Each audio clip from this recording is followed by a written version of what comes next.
At the appointed hour, it's 7:30. I think we need to start out with a motion to approve the agenda. I move that we accept the planning board agenda for Thursday, December 19th, 2013. Second. All those in favor? Aye. Okay. Okay, we're going to start out this evening with an informal discussion on a potential two-lot subdivision of land at 55 Colonel Mansfield Drive. And if you can identify yourself. Bill Arnberger. I'm here tonight with Paul Marabito. I'm also with Rich Hoffman, who owns 55 Colonel Mansfield, and his son Craig. And just by way of introduction, and Paul is going to go over the plan, but Rich and his wife Helen have had a house here for 33 years.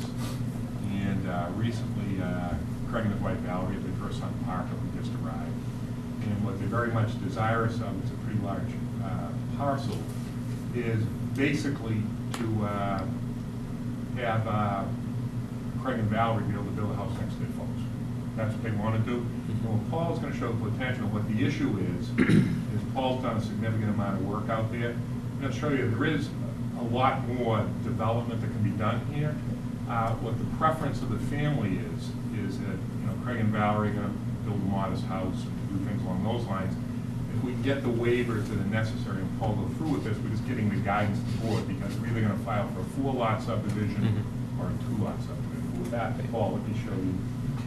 Now, I should point out this is informal because we don't have a filing yet on the Absolutely. subdivision. This is strictly for informational purposes, just to get some feedback Yeah. from the board. Thank you. I submitted 3 sketches. I'm going to just briefly explain them. This is the preferential layout. There's a total of 5.5 acres. This is the father's home at the present time. The driveway accesses at the very end of Colonel Mansfield Drive, which is public, up to the property line. This driveway comes in and it goes into the house. The plan would be to create a lot to the left of his house for the son. And doing so, we would come to the board under the subdivision control law to have the layout of this cul-de-sac approved for the sole purpose of providing legal frontage for this lot, as well as this one.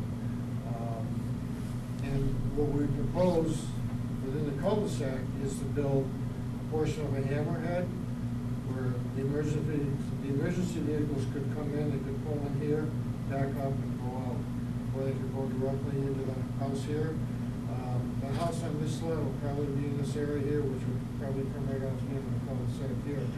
The only waiver I can think of that we'd ask for is the amount of pavement, because we're doing a hammerhead, and the stormwater. There's 2 catch basins right here. The blue area is the additional pavement that we would put in for the hammerhead. It's a very small area, and the storm drain system in Colonel Mansfield Drive clearly handle it. The slope of the land is such that it's all sloping down toward this wetland here, which continues off-site. And again, the house would be in this general area here. We have done a perk test on it about 3 years ago, and they're still valid. The other sketch I showed you, just by way of comparison, the other option they had, as Bill mentioned, was to have a total of 4 house lots off the cul-de-sac with at least 60 feet of frontage on these lots, and with 60 feet of lot width from the cul-de-sac up to the house. The house would be placed in this area here on lot 4, this area here on lot 3, and then one on lot 2. The existing house would be in the same location. This is just to demonstrate what the potential is.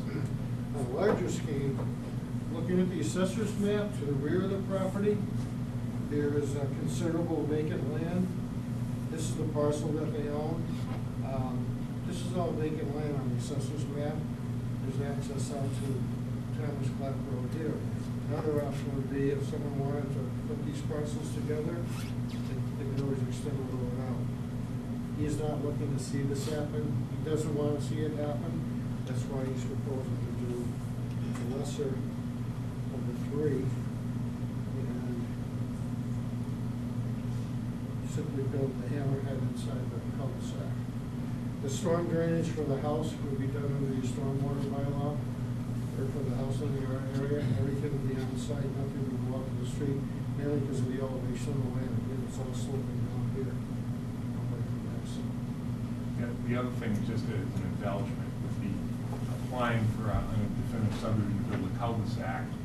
We would volunteer and agree to a covenant or whatever with the appropriate mechanism to say that the cul-de-sac would be strictly for these property, would not access any other land or be extended, is because, and again, not that, to be frank, it's a real thing for Rich and Helen, they have their son and grandchildren be next to them. And that's really what the preference to do, but this is all on Craig and Valerie's dime. This will be their first house that they own, and so obviously finances are constrained. Over the years, Rich has had more than a few developers approach him wanting access from this because to access this parcel, and basically by doing so, this would effectively landlock that parcel because there's wetlands out on the Clap Road thing. That's all uplands behind them right there. But to be frank, they're doing nothing to be altruistic. Hey, they like the nice bucolic setting which they have, and Craig and Valerie like the same thing. Great. Anything else? Just theoretical, I guess, for the one where you showed the 4 parcels and the cul-de-sac. I mean, theoretically, would that be the full cul-de-sac in that particular case, like pavement, not a hammerhead? Sure. Yeah. So the one of the advantages is less pavement on this. And I've got the picture that Laura sent out earlier to all of the planning board members. There's the 2 stone pillars that are right about where the hammerhead starts. Would those remain, or do you know, like, what you were thinking about right now for those? I'm sorry. Well, the stone pillars, as you enter this, there's like to the driveway, there's 2 stone pillars. Where exactly are those? Maybe that's my better question. I don't show stone pillars there. I mean, they're out there, but I don't know what would happen on those. You want to talk about, those are Are they on Colonel Mansfield, or are they further in up the driveway? No, they're like, in other words, my property is all bordered by stone walls. In other words, back in the day in Colonel Mansfield, the farms and everything else, everything was provided by their stone walls. So we bought the property, built the house, we took the excess stones we had and built those pillars. So those pillars, can be moved, widened out, or moved, whatever. I mean, nothing real fancy, it's just stonework that I did myself.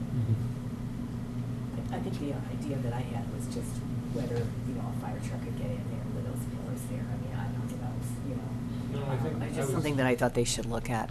Yeah, I just didn't know where they were or what the constraints were. I mean, it looks like they're on either side of where the street, basically where that yellow line is on the property, and where your proposed hammerhead would start. That's kind of what it looks like to me, where that would be. Whatever the fire chief wants, if he wants them widened or whatever it is, we'll do whatever he wants. Okay. And just for the, I mean, why, I'm just curious, your thought on the hammerhead, why, as opposed to something else? Because, all of a sudden you're a car and, you drive up there and it's like, okay, now I've got to turn around and I'm confused. I'm like, oh, the street ends. So I just was curious your thinking on why that, as opposed to like a more traditional turnaround or like a cul-de-sac. Is it just purely the amount of pavement? I think you're trying to minimize the amount of pavement, and really, I don't think there'd be any reason why anyone would be going in there. It's mostly set up for emergency access vehicles.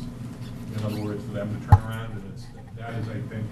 You'd be surprised how many times I've turned around driveways that I probably shouldn't have. You're the one. Yeah. I'm always driving around Scituate going, oh, where does this street go? Oops, it doesn't go anywhere. Very short section of street. Yeah, I see. So it's not like, a lot of people come down our driveway or anything like that, even come down, we have neighbors on either side, they have their driveways, so it's not a very common occurrence. In fact, I don't even remember anybody coming down to speak of. Okay. The same layout that we're looking at approving off of Country Way there. Right. Right. Same situation. Yeah, that's 3 homes, potentially. All right. I'm sorry, I didn't mean to That's it. interrupt. You have Steve? more? Nope. Well, I'll let Bob and Bob. My question is, what's the status of the cul-de-sac right now? Is that a property line that defines, or is that something you're going to create? No, there is no cul-de-sac there. Okay. It's just a line. The public layout stops right here. Oh, okay. So that's actually Then he has his driveway coming into the house. a So you're complete creating 2 dead lots. end? How was that? I wonder how that was permitted back in the day, with no It's actually 50 turnaround. feet of frontage, Bob. Yeah. Okay. It's 50 feet of frontage, and Laura, it's kind of mystery Laura showed me today, is some zoning board decision from 1972. Interesting. From 3 owners prior to the Hoffman, which said in essence, which allowed that. I actually met with Neil Duggan today, Laura, and he said that Neil's opinion it wasn't necessary at that time. But, and because one of the things it said in there was, well, you will create a cul-de-sac. Okay. And so, but the point being is what we're doing now is, in essence, our feeling is that the house was built on its own merit, as permissible under there, but factually, whatever that said in 1972, that's exactly what we're going to do right now. I mean, what I see is you're improving the situation because you're creating a turnaround which doesn't exist. So there's no emergency vehicle turnaround at the end of this road now at all. So Where's the 50 feet of frontage? That's right, it's the width. It's the width of the road. basically the Yeah. width of the right of way there. Yeah, that's all. Jesus, I got away with a lot in 1972. So if I understand you correctly, just make sure I understand this, the blue shaded area or whatever you're calling it there, that's going to be the paving. The cul-de-sac is strictly just a paper boundary, so to speak. You're planning just to pave that turnaround and then connect it to the driveway? Okay, and all of that, would that be part of the public way? Well, I don't think the town isn't necessary. If the town wanted to adopt it, but they don't have to, but we could. You're not intending No, for it no, to be adopted by the No, town? it's part of your covenant is to remain private. However, like you said, I know it's, again, very preliminary, but the other driveway would probably tie into the, for lack of a better word, the top of the hammerhead. So in essence, when this eventually gets built, it's gonna just look like 2 driveways splitting off, correct? Yeah. Right, with a little sort of excess material in the With a middle. web. Yeah, no, I mean, when I went down to kind of see the site, I mean, I've been in that neighborhood before, kids' friends and stuff like that. The road, yeah, it just kind of comes out, and there are the 2 stone pillars, and you can see the house up there, so. Even when I was, I just did a little 3-point turn there at the end of the street, which was not hard, but yeah, obviously, it's one of those places, you have to be going there to get there, I think, most of the time. And I think those pillars were kind of whether they anticipated the road continuing or whatever, they seem to be spaced far enough apart that they might be able to stay, but it's a nice spot. And so one of the waivers was the pavement waiver, and then you said stormwater or storm drain Yeah. waiver? And what are you asking for there? Why? No, what? What, we would simply ask to lay the pavement out and grade it so it would go into the 2 existing catch basins. The driveway's going into these now, and this is a relatively small area. And that the existing drain line, there's 2 catch basins, a drain manhole, there's 2 more catch basins, a drain manhole, the water's going this way. These pipes could handle that additional pavement very easily. So we'd ask for a waiver from doing the drainage work within the cul-de-sac. The drainage work off-site would be for the house, and that'd come under your stormwater bylaw, which would be a separate application for That decision on that kind of a waiver about the drainage, you wouldn't have to decide that until DPW had seen the plans and they could weigh in about, the capacity of the town system and whether it's okay to handle it. But it looks like it would be fairly limited Yeah. flow in there. Paul, when you did your perk tests, do you recall what the groundwater elevation was below grade generally? I think it was down around, I think it varied between 24 and 38 inches. So you'd be building up for the field and probably the house. There'd be a lot of fill going in there. For the septic system leaching area to be mounted. Yeah, okay. And you either pump to it or bring the house up to that same elevation for gravity. Just toward the rear of the property, so Yeah, okay. it'll probably be pumped because of the slope of the land. The system will be up and back, and the house will be down further downhill, but it'll be, way up in the backyard somewhere. Mhm. Yeah, no, it'd be nice to develop. I see the tree line on the existing property, and that's pretty nice to leave all of that natural vegetation. Be nice to leave it on the second lot as well, insofar as you could do it. Craig doesn't like cutting too much lawn, so that I can't blame him for that. Although those leaves are tough to deal with too sometimes. That looks good to me. I mean, I can't see any problem that we would have with it for myself.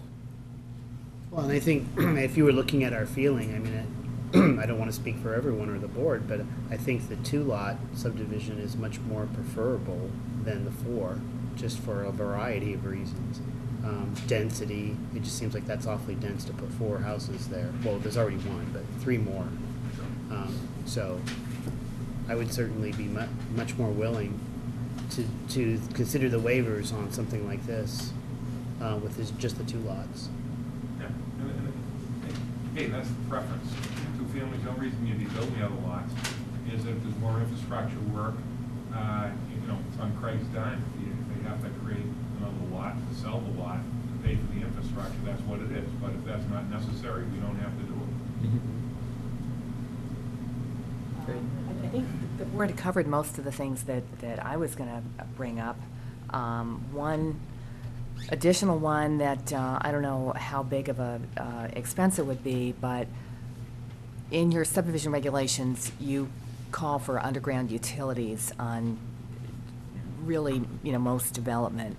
And it's a little bit funky out there now. There's a telephone, electric, the wires kind of crisscross the road a couple times. They crisscross the driveway a little bit.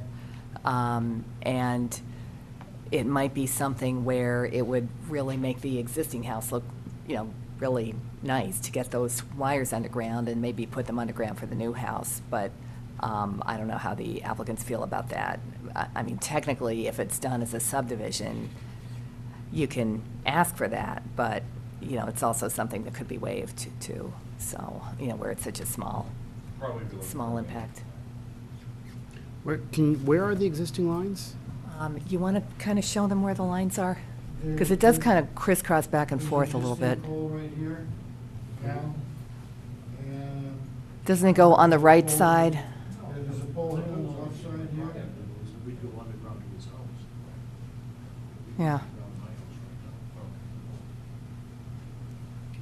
I'm sorry, I missed that. Are you saying you would go underground to the new house? Right now, Edison gave us one pole that was up to my, halfway to the property. Mm-hmm. So then everything drops down and I go underground to my house, so we could use that same pole to feed his house. Mm-hmm.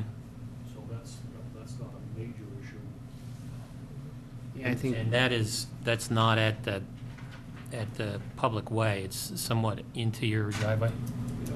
Actually, one pole was right at the public way, so you could come off of that, or the other poles, was halfway to my house. So we'd have 2 options there.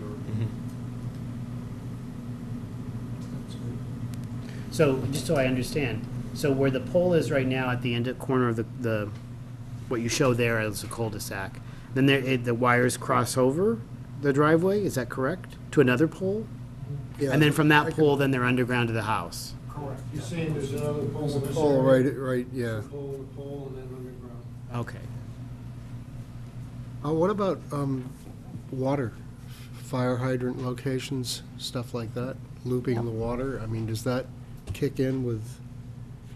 I don't know where you would loop it to, and I don't know if it's just one house, how demanding Not they're going trigger to be any, about that. any big Is there a deal? hydrant nearby? That, I don't know. Do you know where Yeah. a hydrant would be? You know, there's hydrants right there on Colonel Mansfield Drive, probably, well, maybe 100 feet up the street, not very far. I would say that, you know, you do need to check in with DPW and the fire department too. I mean, we just need some input from them. But presuming that they can provide that input and it's acceptable, I would say that I would fall in the same line as Rich, that, you know, I think a two-lot subdivision here would be much preferred, and particularly if the new Hammerhead Road, whatever you want to call it, isn't intended to be, you know, adopted by the town, then it would seem to me better to have less pavement than more there, so. Anybody else? Yeah, like, I mean, my thought, I'd like to, or I should say I like, but I would prefer like a cul-de-sac turnaround because maybe of my driving habits. But I realize that that's not necessary. And again, for the two lots, I'd be certainly willing to make a lot of, or not a lot, but some waivers because of the amount of pavement, the fact that it's a less development and so forth. But Right, so. We won't ask for traffic counts there. yeah. And I do agree with Laura, the fact that if the, you know, within reason, if there are certain areas where the utilities can go underground, I think that would be preferable as well. Oh, okay, so that's great, so Paul, Yeah. get in, we'll proceed in that manner. Yeah. We just didn't want to start to get them do the final design there if we were gonna go a different direction, but that's very Yeah. important from the board, and we'll, you know, address all those issues. Well, we appreciate you coming in and talking to us about it, and I think Very it's, much. Thank you. you know, it has the makings of a good plan here, so, All right. thank you. Everyone have a good morning. It'll cap off that development.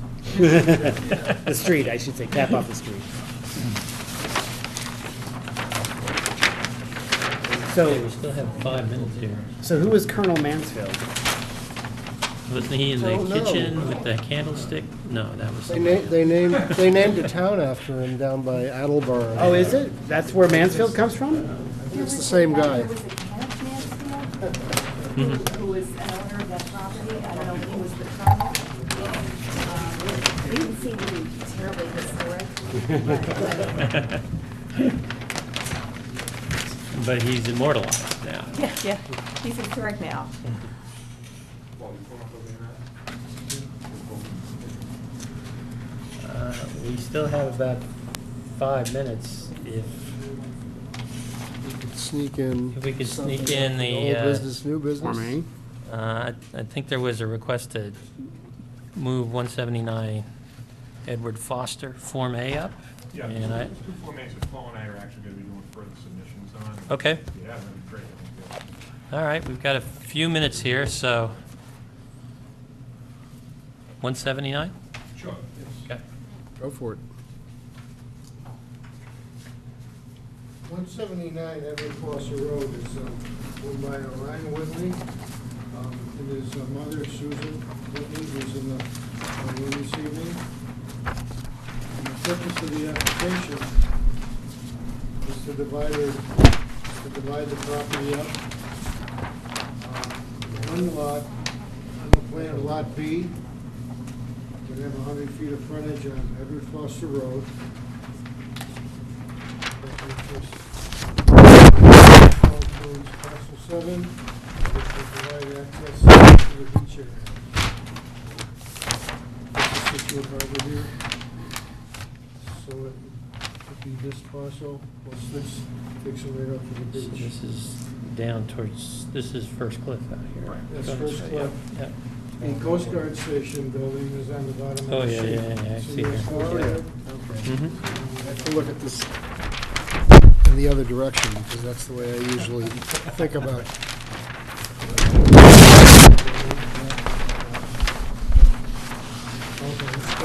Yep.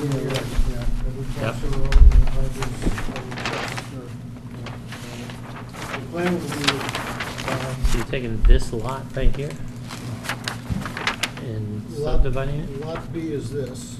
It's Yep. this, what's this? The second lot would be a combination of Lot A and parcel 6, which would provide access up to the beach as well. And Circuit is out here then, To the right. Cricket Circle or Yes, it whatever is. that's called? Mhm. That's right. Okay. Yeah. All right, now I know where I am, thank you. Yep. Yeah, the existing dwelling shown here, number 185, is that the one that always has the colored chairs out front during the summer? Like, it has like rainbow colored chairs? Like wooden chairs? The Adirondack chairs? The Adirondack It's chairs. a sort of newish shingle-style Yes. revival. Yes. I think that's it, yeah. Nice-looking house. Mhm. Interesting, okay. Also, what's the next committee? Well, the easements that you show, what are the easements to and for? There's a home back here owned by Mr. White, Okay. and he has easements for access and utilities. The property, the previous owner was Joseph Ruan. He had his house here, and his daughter used to live here, and they own this property out here as well. They split it up and purchased it. So those would be low, obviously. Yes. And what the notes indicate, the reason the parcels are different is this is part land court and part non-land court registry deed, so that's in the notes, that's why they're combined, as Paul just showed, the registered land as a parcel and the unregistered land as a parcel. But you're creating two lots. Exactly, two lots, that's Okay, what my the notes say. understanding then is Lot B and Parcel 7 form one property, Right. Yes. and Lot A and Parcel 6 form one property. My little report 6 here. and This 7 is- is land court. This is 179, and then this is the land that's being added to it. So this is the parcel that's getting split into A and B. Yeah, if you kind of- So this is like 6 and 7, whatever. So it kind of adds this onto that, and then it Okay, so this is down where the, kind of. Yeah, we're just splitting this in two, so each lot would have access to the beach, mhm. you know, for the ownership. Sure. So a 50-foot frontage lot is acceptable if what? We're going to the zoning board of appeals, Bob, and the note that is required right there, the zoning board of appeals under that district. Okay. And Laura indicated, we don't have any problems with the plan being endorsed, and that you folks hold it until we get the zoning board thing, because that'll be, this is like step 1 and 2. Yep. Okay. Yeah, we had kind of talked about that, because what Mhm. that does is it makes sure that they really get the zoning, I mean, not that there would be any question about it, but the zoning board over the past couple of years, when they've had to create a new lot with a 50-foot frontage with a house already on it, they've sometimes been like hesitant to do that, and then other times it's been no problem, and they have new members again, so it's not clear which direction they're gonna go. Okay, and there's no solid precedent that this is, if you do this, There's been this will precedent happen. both ways. Well, put it this way.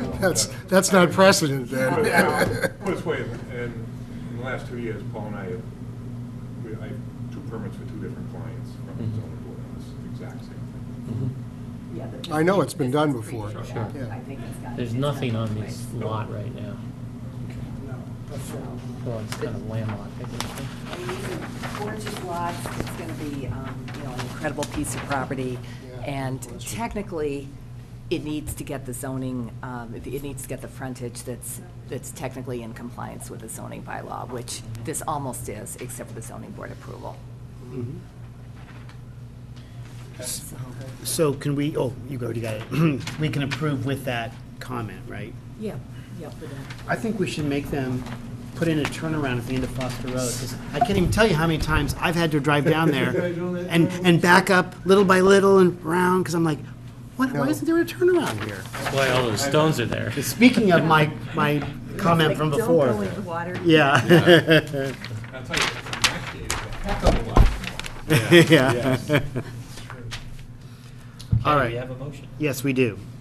I move to endorse as approved under the subdivision control law, not required, a plan of land in the town of Scituate, Massachusetts, located at 179 Edward Foster Road, prepared by Ross Engineering Company, Incorporated, for Susan M. Whitney, treasurer, and Ryan D. Whitney, trust and Ryan D. Whitney, dated December 10th, 2013, as the division of the tract of land shown is not a subdivision, because every lot shown on the plan will have the frontage of at least the distance presently required by the Scituate zoning bylaw when a 50-foot frontage special permit is approved by the Scituate Zoning Board of Appeals for Lot A.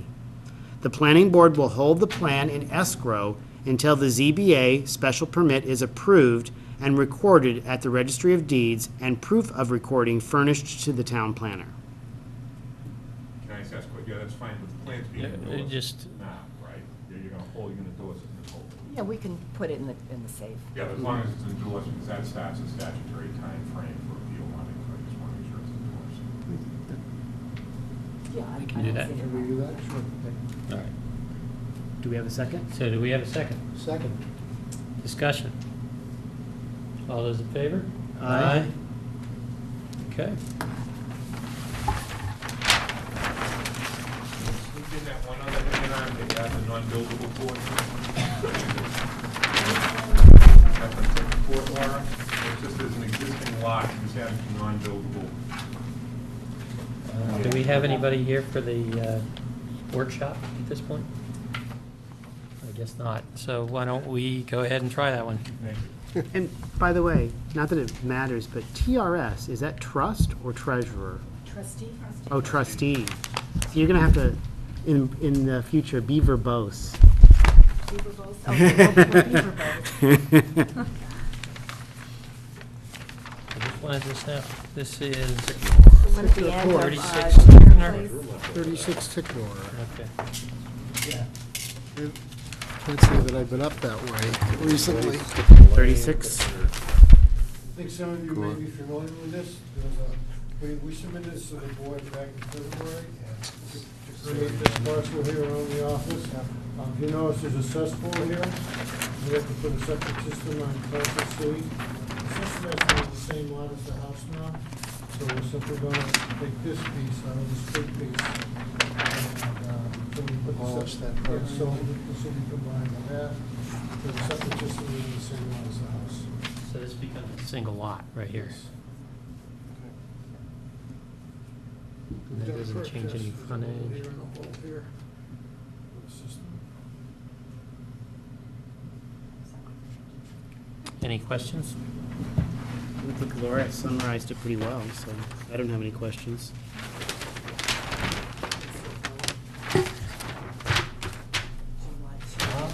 Sure. No, I'm good. I remember when we approved this, there was quite a lot of discussion about, frontages and access and this, that, and the other thing, but This I isn't think we changing were, any of that. right, Yeah. no, I think we were satisfied at the end of the day. I just want to understand if this parcel C is coming from this property or this property? No, it's coming from the big Yeah. piece. Okay, so this big piece, that's, all right, that's the little part that is, that's all I wanted to understand. Okay, Is there any other discussion? I don't think so. Okay. We have a motion. I move to endorse, as approved under the subdivision control law, not required, a plan of land in the town of Scituate, Massachusetts, located at 36 Ticknor Place, prepared by Ross Engineering Company, Incorporated, for Stephen W. Emmett and Deborah Emmett Pike, dated December 9th, 2013, as the division of the tract of land shown is not a subdivision because it shows a change in a lot line which does not alter the existing frontage. We have a second? Second. Discussion. All those in favor? Aye. Thank you very much. Okay. Thank you. Okay, so the question of the day, how do you pronounce, is it Ticknor or Titchner? Tickner. Ticknor, is you right, okay.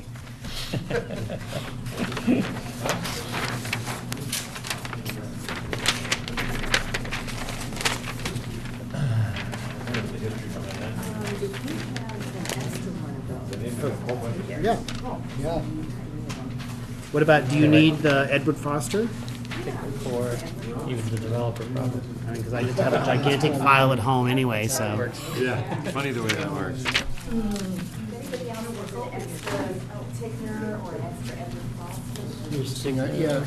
Yeah. Here's Edward Foster.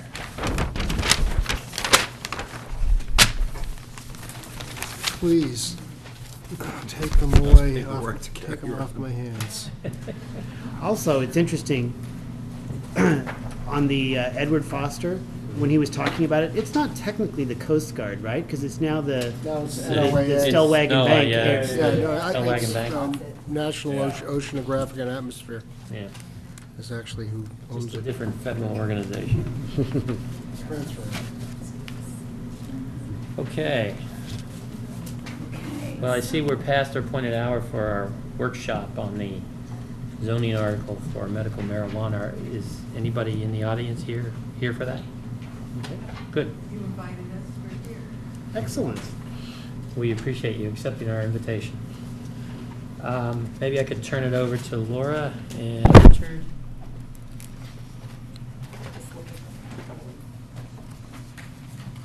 Maybe they'd like to come up and sit at the table so we could all kind of. Sure, Yeah, that'd be please, good. ladies. Thank you.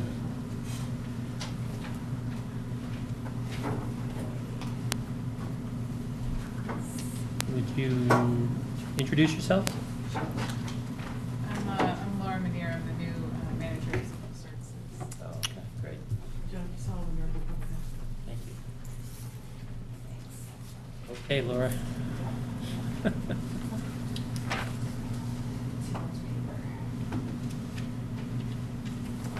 So we have two, but the one we should be looking at is 1219 with council's comments. Right.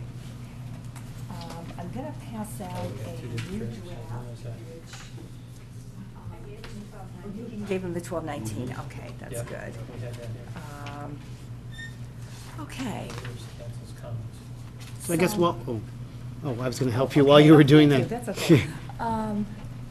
So I was going to talk about this whole subject. First of all, give it a little bit of context, and then talk about three types of concerns: medical, security, and social.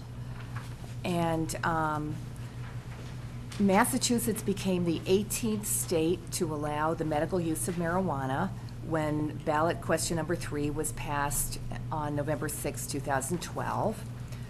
The Mass Department of Public Health promulgated regulations to implement that medical use on May 8, 2013, and those are in 105 CMR 725. They've solicited applications for these, for the dispensaries for the medical use of marijuana, and selected 100 of 181 applications to move forward to phase 2. Out of that 100, they're gonna pick 35 for the first year. They have to have 1 in each county. They can't have any more than 5 in one county. And that's, basically how the process is set up. In the regulations that they None are developed. proposed in Situate, none of those 100. None are proposed in Scituate, and we would know by now Yep. if there were any applications. The nearest one proposed is Is where? Norwell. in the industrial. If one is ever proposed in Scituate, the planning board has talked about having zoning so that they go in locations which are really the best for them, the best for them and the best for the community. The manufacture of the products is kind of an industrial process. The buildings are, usually steel buildings. They're climate controlled, they're very secured. There's potentially activity there 24/7. It seems like they make sense to be in an industrial zoning district. We don't really have an industrial zoning district, but we have something called a commercial zoning district, which is fairly close to an industrial zoning district. Another reason for them to be in a district like that is they only serve a limited number of people. They're not the kind of thing where people come in off the street and, get medical marijuana. You have to have a letter from your physician. you can't just, it's not like an impulse buy type of situation. There's also a lot of security involved. There are cameras, there's fencing, there's special lighting, and those don't make them really in character with the typical, little downtown village area. So for those different concerns, just, really quickly, the only way patients can get medical marijuana is if they have a debilitating medical condition. Those are spelled out pretty much as things like cancer, glaucoma, AIDS, hepatitis C, and then there are, several other ones. And patients have to have a written certification from a physician.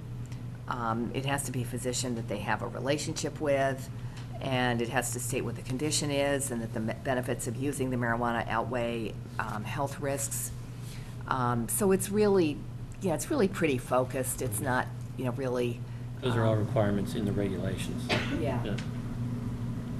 And then as far as the security, there are going to be Corey checks that are required. The agents who are selling the medical marijuana have to be at least 21 years of age. They can't have any felony drug convictions.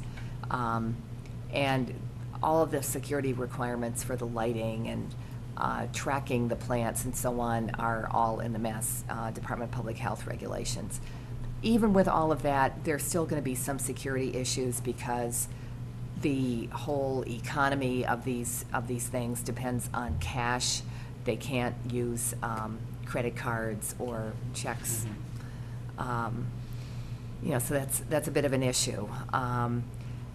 The social issues, I think people are concerned about the influence on children.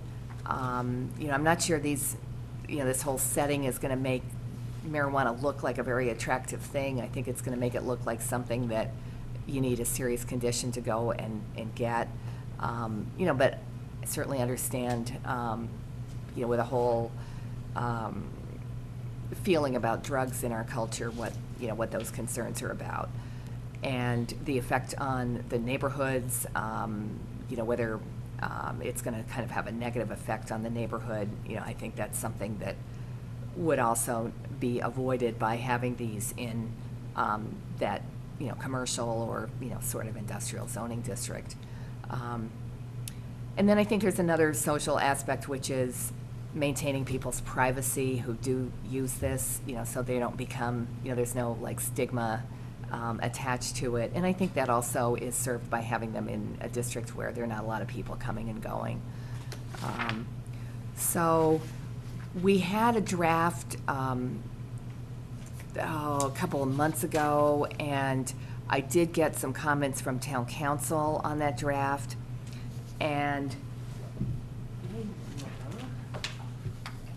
Can I add a couple of things for the sure, background? yeah. Also, just that, as Laura said, this was voted by Massachusetts in November 6, 2012. And Scituate, we did, as a planning board, draft a moratorium for 1 year, saying that, there can be no medical marijuana dispensaries in Scituate. But we, I believe you verified that we can't outright ban them. The Attorney General will not allow that. So the moratorium was for 1 year. We passed that at Springtown meeting, and I believe is it May 1st? Yeah, I believe it's May 1st. It's Okay. in May. Is when it would expire, so May 1st, 2014.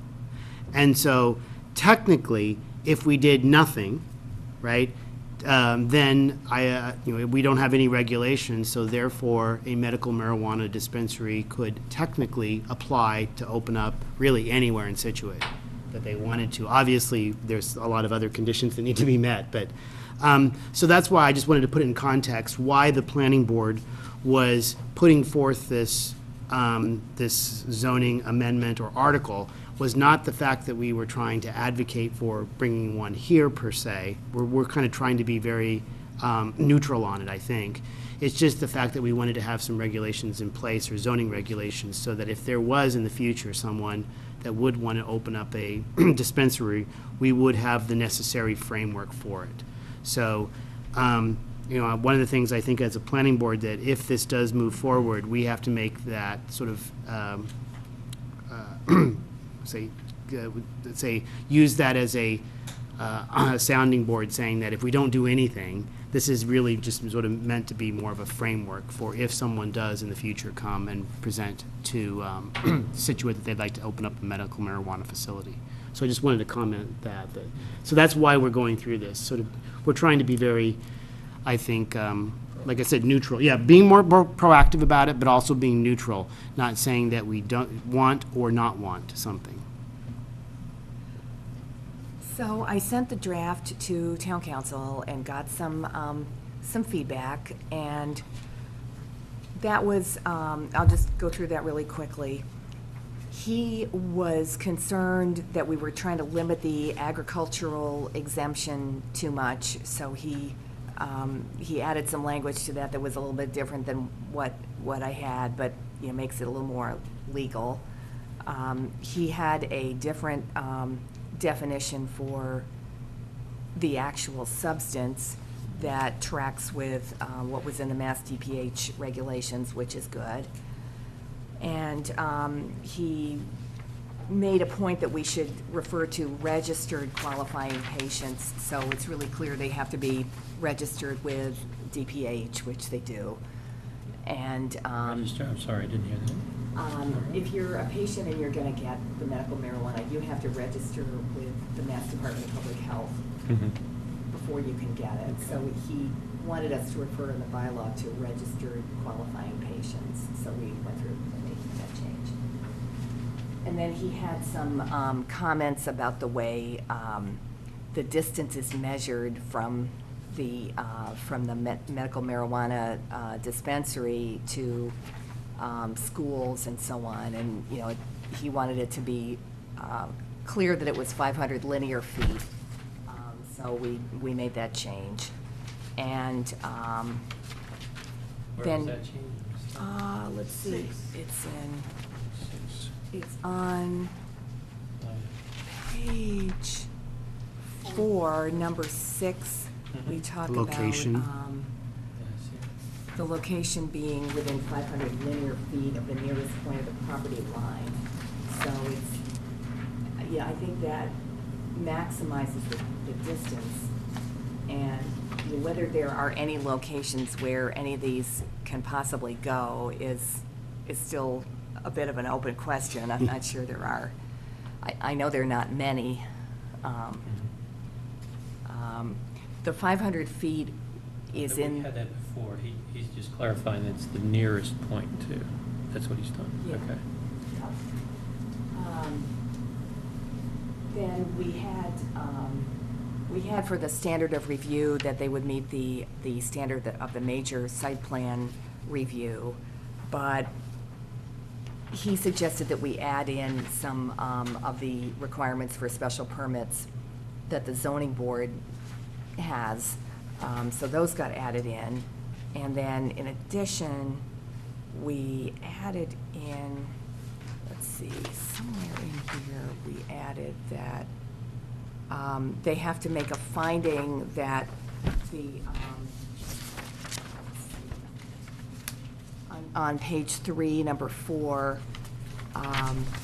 B, that the special permit granting authority has to make some findings that the medical marijuana treatment center, that should be, is designed to minimize adverse visual or economic impacts. However they are able to do that is open-ended, but that's one of the goals that they should have when they're making a proposal, and that they will meet that they do meet all the permitting requirements of the state, and they're going to be in compliance with state laws.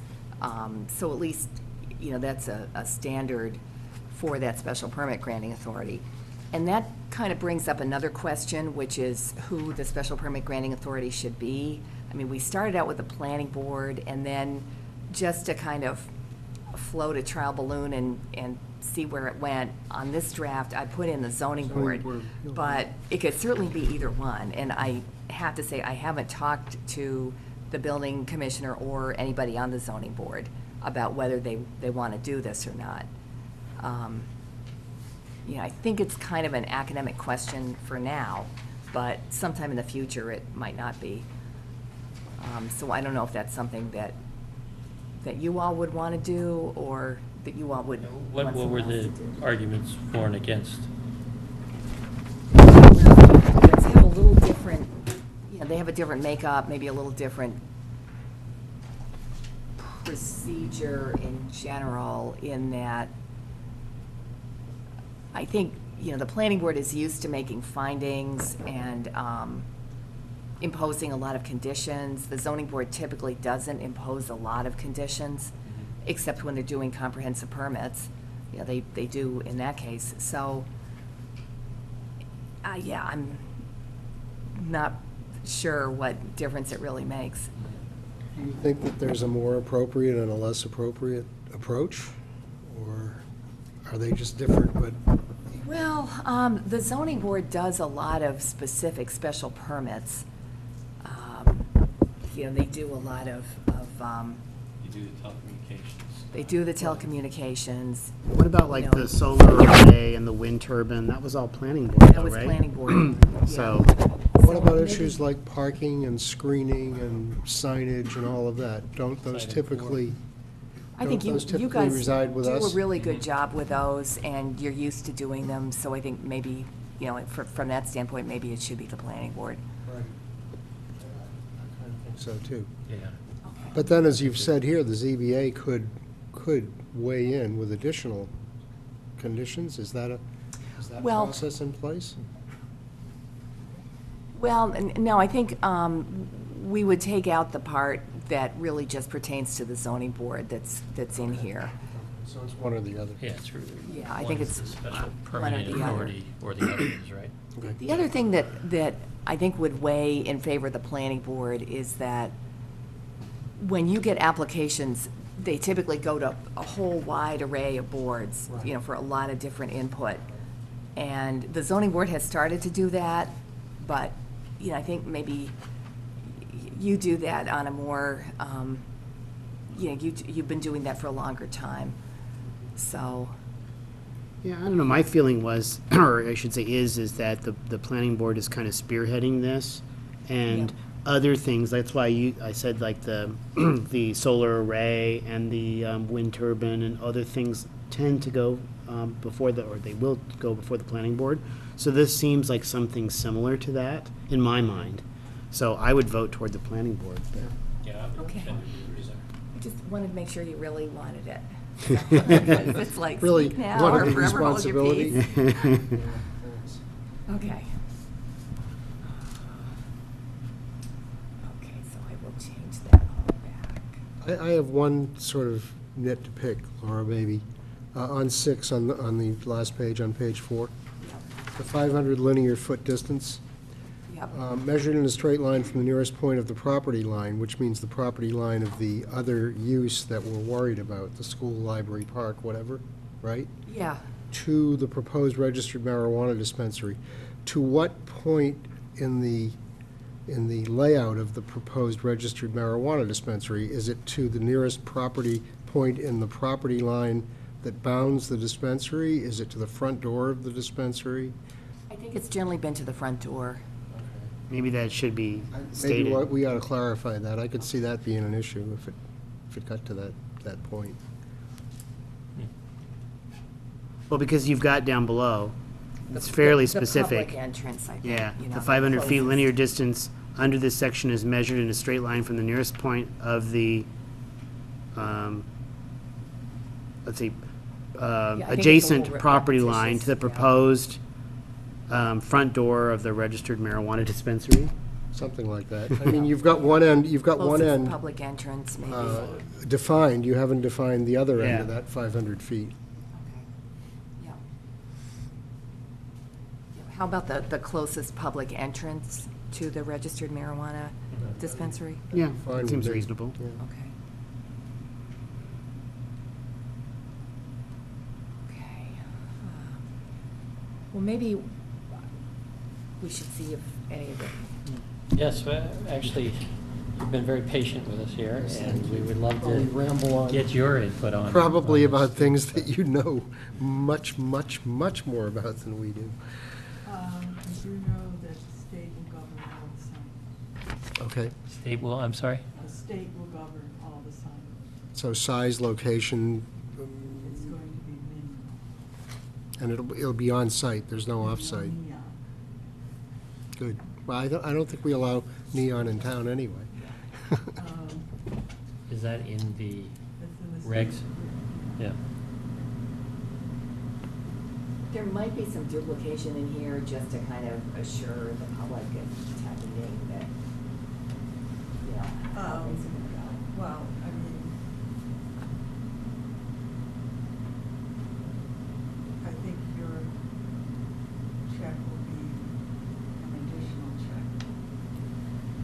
Yeah. You know, the state's gonna have to prove it. Who approved it first, I'm not sure, but, you may want to say that the state approves it first, so we don't waste your time on something. Yeah, I think we do, because we're asking for a license. So, We sort of blanket cover that when we say that they have to demonstrate that they'll meet all the permitting requirements, right? So I would assume that means. well, I mean, I'm not sure the state is going to give them a permit without knowing the site. So, you know, what comes first, the chicken or the egg? Quite a few towns are writing their bylaws. I mean, I looked at Hingham's, I looked at Georgetown, I looked at a couple other ones, and they're requiring that they have the license in hand when they come. So maybe they apply for the license contingent on getting the town approval. Yeah, that would make sense. Mhm. You know, like they have a purchase and sale and contingent on getting all these approvals. Yeah. Or the other way around, we could condition the permit on them getting a license, or say, full. I think Well, we'd rather have it the other way, I hours. think. Yeah, no, we would much rather, yeah. People rather in have your that. hearing that are maybe pretty emotional about this, Well, I mean, one side or the other. It might be Yeah. something like you do with an AR. You approve the site, but there's no approved building until, the other approvals are made. Like if you don't issue a building permit, or if you don't issue an occupancy permit, Yeah, I kind of, I would be hesitant to have people come in where they haven't done it, haven't been through some process at the state to say they're even gonna get a license. Because then it's a lot of process for us, Mhm. for something Yeah. Well, that may not they're- ever they're- happen here. I mean, it's public record, anyone who's made any of these phase one and phase two applications, so that's easy to know. Right. But if we started with those who were in phase one, then 81 of them, have already gone by the wayside, and we wouldn't have wanted to have gone through a special permitting process for those, any of those 81. Well, I think, given the time and money that they would have to spend on it, they probably wouldn't even want to come. Yeah. Until they have what they need. Right. I guess I'd also be a little uncomfortable if it were the other way around, and an applicant used our conditional approval as A lever. a lever to get the state approval. Mhm. That otherwise, maybe that could never happen, but Yeah, it's I don't think they. conceivable. Not that they wouldn't like us, but I'm not sure that they care. Right. Right. It just puts us in an awkward position unnecessarily. So, yeah, all right.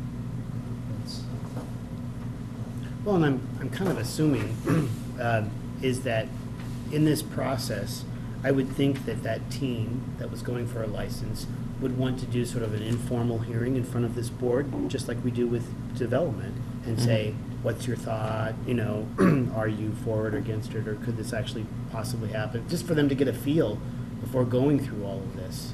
Well, I know from my colleague in Millville that one of the firms already approached the town administrator there, or the manager, I'm not sure which they have, and started talking deals. And,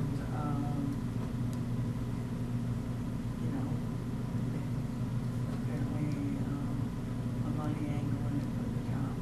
And, so it's not like it's brand new over there because they've been dealing with it since even, I guess, the law got passed. So, everyone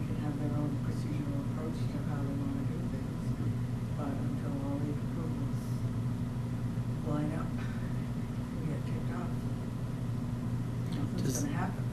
Does the state have any override authority over local zoning?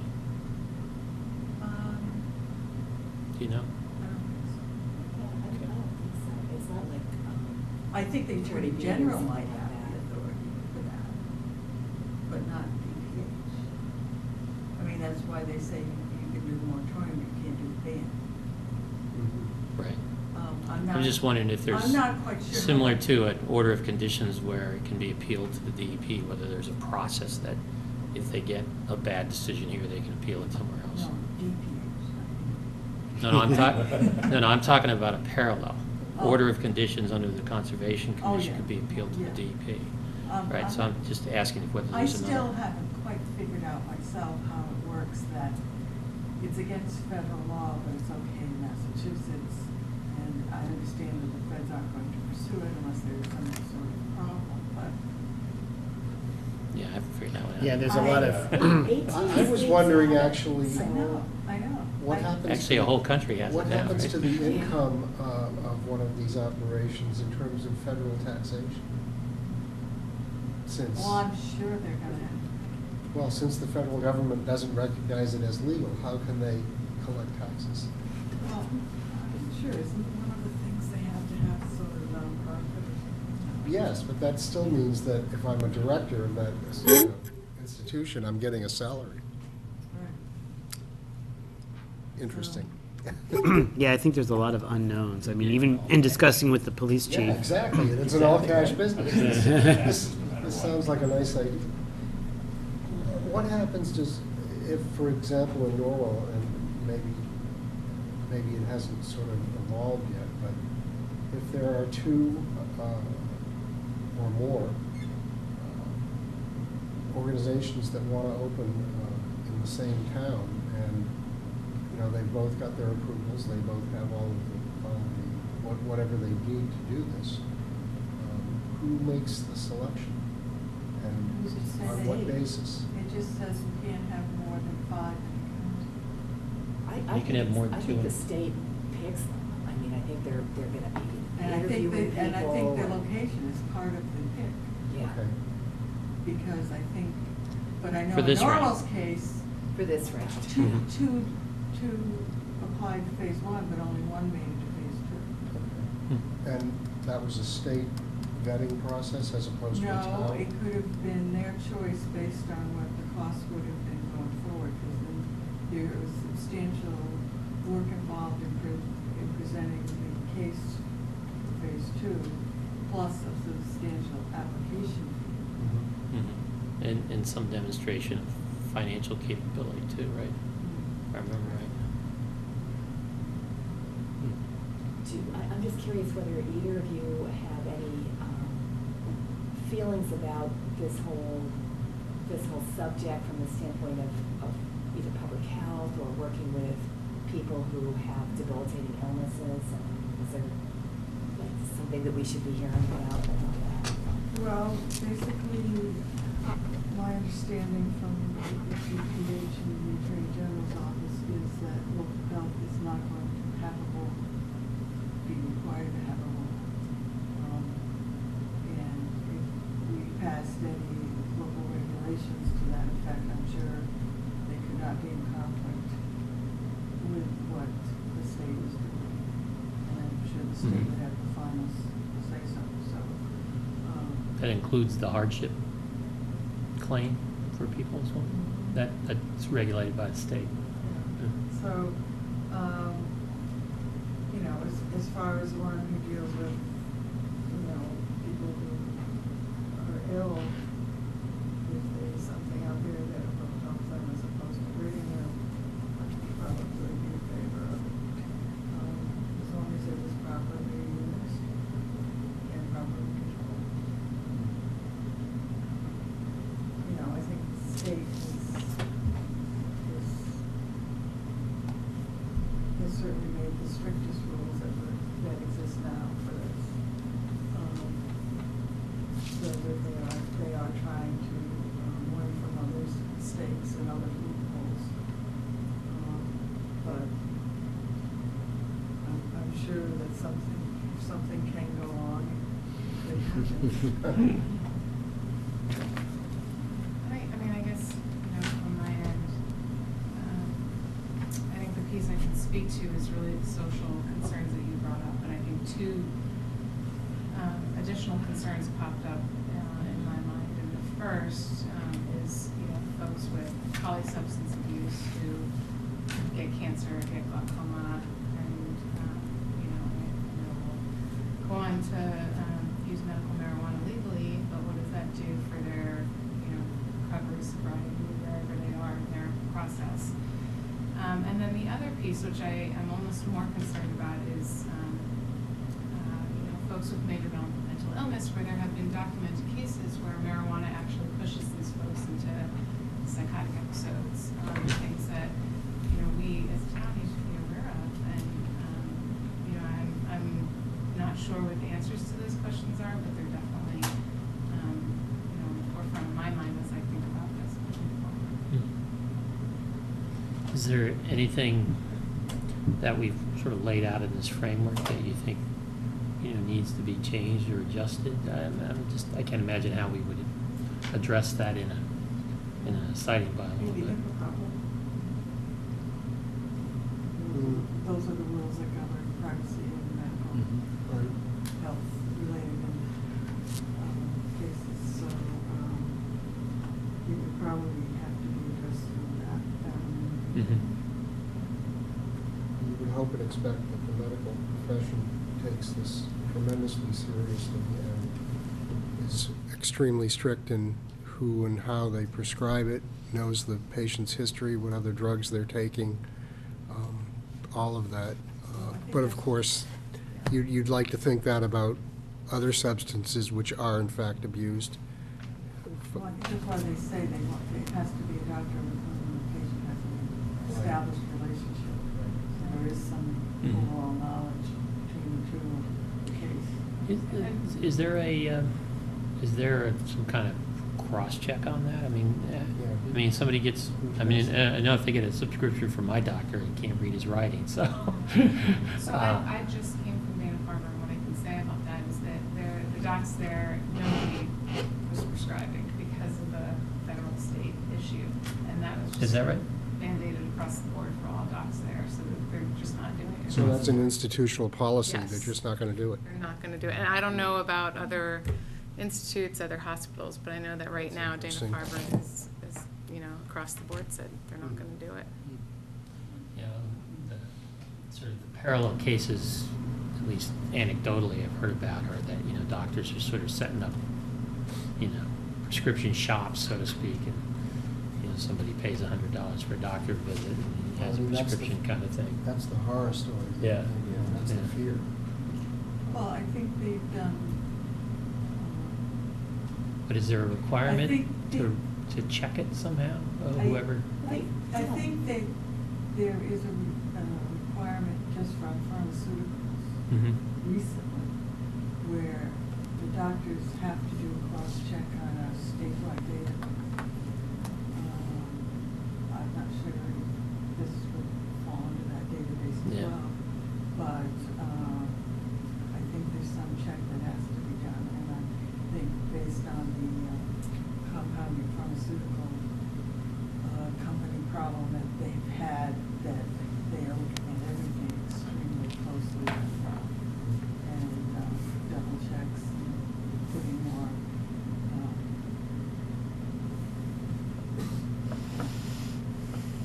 security, if you will, in place on all of those kinds of things. Because we can't afford Hmm. having it happen. But, a lot of those checks and those procedures are being instituted by the FDA, right? Well, some of them already come down from there, but it's up for the state to do it. To do And actually. the state can always be more strict. Mhm. Right. Again, you're into that gray area where the federal government doesn't recognize this as a legal activity. And so FDA is not going to intervene, it seems like. And I'm wondering how a dispensary determines that the doctor's note they have for a particular patient is from a doctor that the patient has a relationship with. I wonder how that's even established. but Yep. Well, I think there, Not yeah. for us to answer. Yeah, I was gonna say, there's a lot of things that are out of our control. I think Yeah, for what, that's fine. before this, what we have before this, on our planning board is, what we've tried to do, I think, is make it fairly restrictive of where something potentially could exist. I mean, the commercial district, as you said, is quite small, and then when you look at all these considerations that they have to follow, it really is a very minimum land. I should say, there's just a few parcels, basically. So it would be, I think, more than, probably unlikely that someone would want to go through this whole situation. But you never know. Trying to be proactive. The other thing that some towns are thinking is that it's better to have a dispensary where you know where it is and you know what the security is and there are people aware of it than to have the exemption for home, growing because people can't get to a dispensary. And that, that's where it starts getting, much harder to know what's going on and who's getting it and, how many plants the person has and all of Sure. that. So, As a health inspector, we also raised the problem of people who homegrown and create mold situations in housing. Because previously it's been in states that don't have a moisture problem, which is not the case here. You can grow mold without it. Yes, we can understand that. Well, I'd like to ask one last question is, as we go forward to town meeting, in your opinion, how can we as a board present this? Or what's the best way we can present this in the Mariner and other sources to educate people about it? Because I feel like we have to do our job to say, this is what we're doing. Because I have a feeling people are going to think of it and like, oh, well, the planning board or the town of Scituate wants this dispensary, and that's why they're doing this. But as I mentioned, we're really trying to be more proactive. So I don't know, do you have any suggestions how we can sort of frame the discussion a little bit better to give us a better chance at the town meeting for this being voted on? Well, just say you're being proactive in addressing a new use and finding the best place for that use, can be the function, which is a normal function of your board. And, you already have limitations based on what the state rules are. And,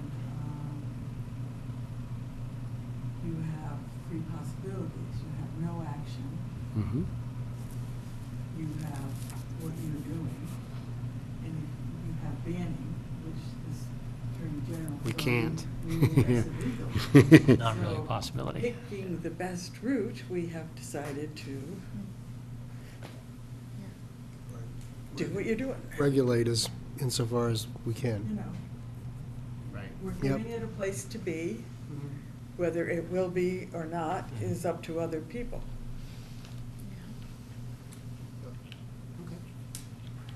I mean, it was pretty clear in coming tonight. I mean, I've only been here for 2 weeks now, and just kind of reading through this, it was pretty clear that this is a proactive process. It wasn't really questioned, so. It's good. Well, that's good. That's good. So Somebody we else saw appreciate that. an outside point of view, certainly. And we really appreciate you coming tonight, Yeah, too. thanks. Yeah, Thank you very absolutely. much. Well, and we're trying to take a page from the library because I feel like that was so successful. They did a great campaign. They really got it out there proactively. They explained it along the way. And, last weekend we had a very successful, or they had a successful outcome because of that. So we're trying to use that as a template going forward. Great. Any other comments? Okay, again, thank you very much. Yes. Appreciate you coming tonight. Thanks. We hope we can hear your voice on town meeting floor.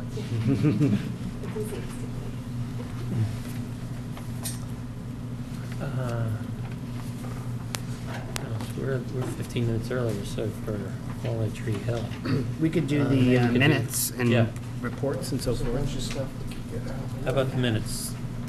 Oh, We got a few to approve here?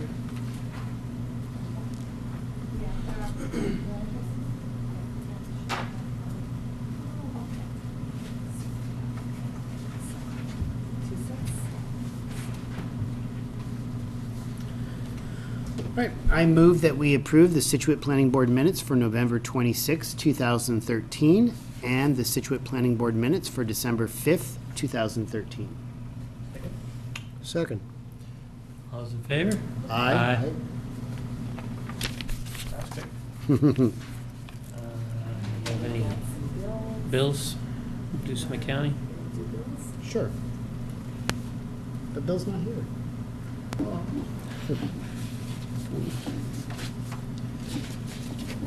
What's his excuse tonight? All right, I move that we approve $125 to Ockers, okay, yeah, Ockers, for the service maintenance on the office machine, or on the typewriter? We have a typewriter? We have a typewriter. For maintenance on the typewriter.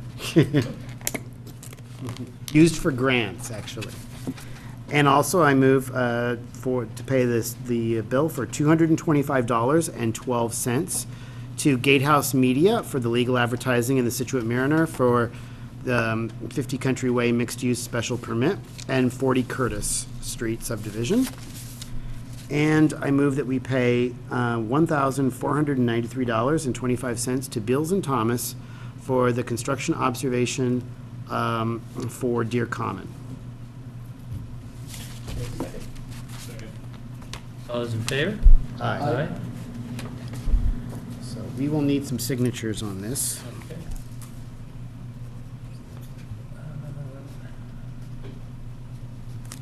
What else we have? Here's number 1. Do you have a pen? Yeah.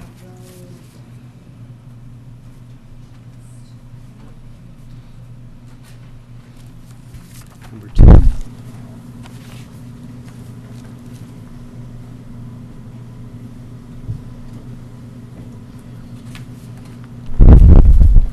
Did you, by the way, speaking of the typewriters, did you see there was this article about like Well, not I'm teaching sorry. kids Wow. cursive writing? There you Because go. like no one knew how to like write I've seen anymore. a couple of those, yeah, I've seen a couple of those. There's one. Okay. So it costs $125 to repair the typewriter? It's the maintenance contract. Oh, it's the maintenance contract. I was gonna say. Probably only one person in the whole state who knows how to repair a typewriter. Had to fly somebody in from Sweden or something. Yeah, I think they're getting rarer and rarer, and maybe the cost is going up at the same time. This is a stupid question. I guess when they teach typing now, they just do it on the computer. I remember those called IBM keyboarding. Selectrics, No, you it's know? called keyboarding. Gosh, I'm old. I wanted to give out our budget request. Which, Okay. I had an opportunity to sit down with Tricia Vincasey and talk about it a little bit, and, sorry. Yeah, I just didn't want to get that all messed up. So, she's, oops.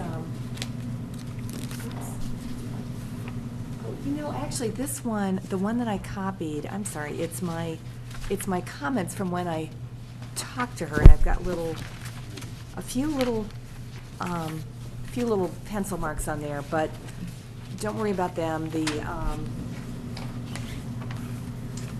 numbers that are written in on the far right-hand side are what she told me she's actually going to approve for us going forward.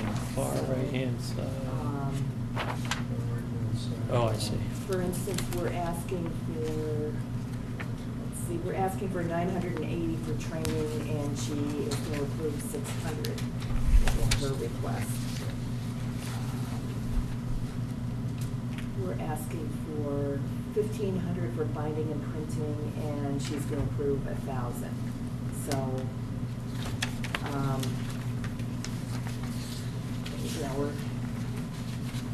we don't usually have a problem where we run out of money. If we do, we can always go back and ask for it. If it's for something like printing the zoning bylaw, that's not something that we can really live without. Mhm. So we'll just go back to her and she'll have to find a way to fund it. So were there no changes? She's submitting it as it is?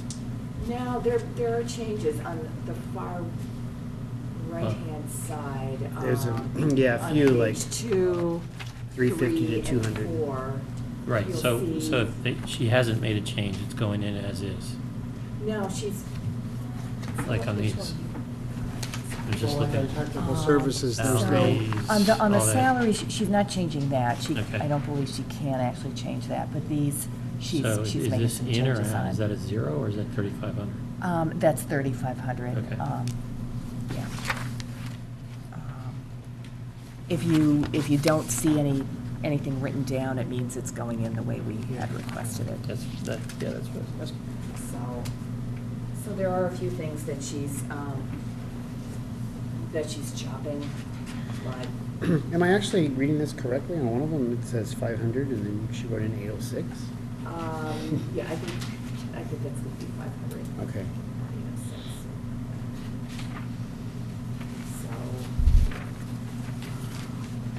You know, in general, concerning printing costs, I mean, at least for us and certain things, if it can be, I mean, I know there's legal requirements for certain things to be printed, Yeah. but if there's any situation where you don't have to print something and we could have it as you've been doing it with PDF files and electronic, I mean, I totally support that if you can. I Oh, don't yeah, know. this is kind of independent of that. Okay, This is for things that we sell to the public, Okay. like zoning bylaws. All right. Oh, I and, see. Zoning Uh-huh. maps, and there's just no way around printing those right, things. okay. We do tell people that the zoning bylaws are online. I think the number that we sell has gone down because of that. Mhm. But, you know, it's still something that is easy to use when it's in your hand and to really look at it, as opposed to, you know, going over a screen. It's just a little different technique. Maybe it's old school, but. Well, I noticed recently, there was an email that was sent out about the new website and how, like, for instance, all the assessor information, now you can search online, but the GIS data was still, like, under construction. Oh, yeah, that's gonna be under construction for a while. So, I mean, would that help maybe with some of these printing costs eventually, where people could just go and search the parcel they needed to, as opposed to maybe printing it out, or? Or is it Not sort of really, two 'cause different None of things? this printing has to do with the Xerox machine or Okay. printing things It's- like that. it's This is These all are formal. sending just- All right. things out, right? Just trying to Yeah, help out. sending things out. Yeah, no, good idea. I had a couple of other things real quick before we get to the 9 o'clock. Just a question on the budget stuff. Sure. We had talked at one point in time that there was some money available maybe to do this kind of little broader analysis up at the Driftway for the business overlay. We talked a couple meetings ago about that. Is that in a Well- separate place? Actually, that's in this year's budget. Okay. And what I was initially gonna do was to get the consultants who had originally worked on the Village Business Overlay District to Mhm. come in and do a presentation. Mhm. I talked with Bill about that, and, we kind of decided not to go ahead with that. I don't know if that's something that, you all might have some other opinions about or not, but, it was expensive. It was $3,500 for them to do some research and to come in and do the meeting, and, I'm trying to think what else was included in that. There was definitely quite a bit of background work they were gonna do before they got to the meeting. And is this something that they're going to send to us ahead of time in advance of the meeting, or? Yeah, it could be. It could have been. I basically, it seemed like that was just like a no-go, so I didn't, I don't remember everything that was in there. What I'm trying to do as a backup to that is to get them to do some professional illustration of what happens in that zoning district, so that we can either make a PowerPoint out of it and use some of it as handouts for town meeting. So there'll be some really nice little diagrams. Yeah, that'd be helpful. they were gonna do a whole PowerPoint of the Village Business District and, illustrate densities and, really do quite a bit of work. But it was gonna take the whole $3,500, and, Bill thought that that was on the expensive side for that. So whatever they are doing is in here? No, because that's in this year's budget, and This this is is- all about oh, next year's this is- budget. All right. This is a stupid question, but I'm assuming it starts July 1st, 2014? It's July 1st, 2014 to June 30th. Okay. yeah, 2015. So there's a lot of, stuff in there. There's a benchmark comparison, which Tricia wants us to do every 4 to 5 years. And when you compare us and Marshfield and Duxbury was a little hard to compare because they have a part-time planning board assistant. But when you look at Marshfield and some of the other, Kingston, I think, was the other comparable town, we're actually doing, I think, a little more than those towns are doing for less money. So, that seemed like a good thing. And then there are also some towns where they combine planning with conservation, CPC, affordable housing, like Hanover is set up that way.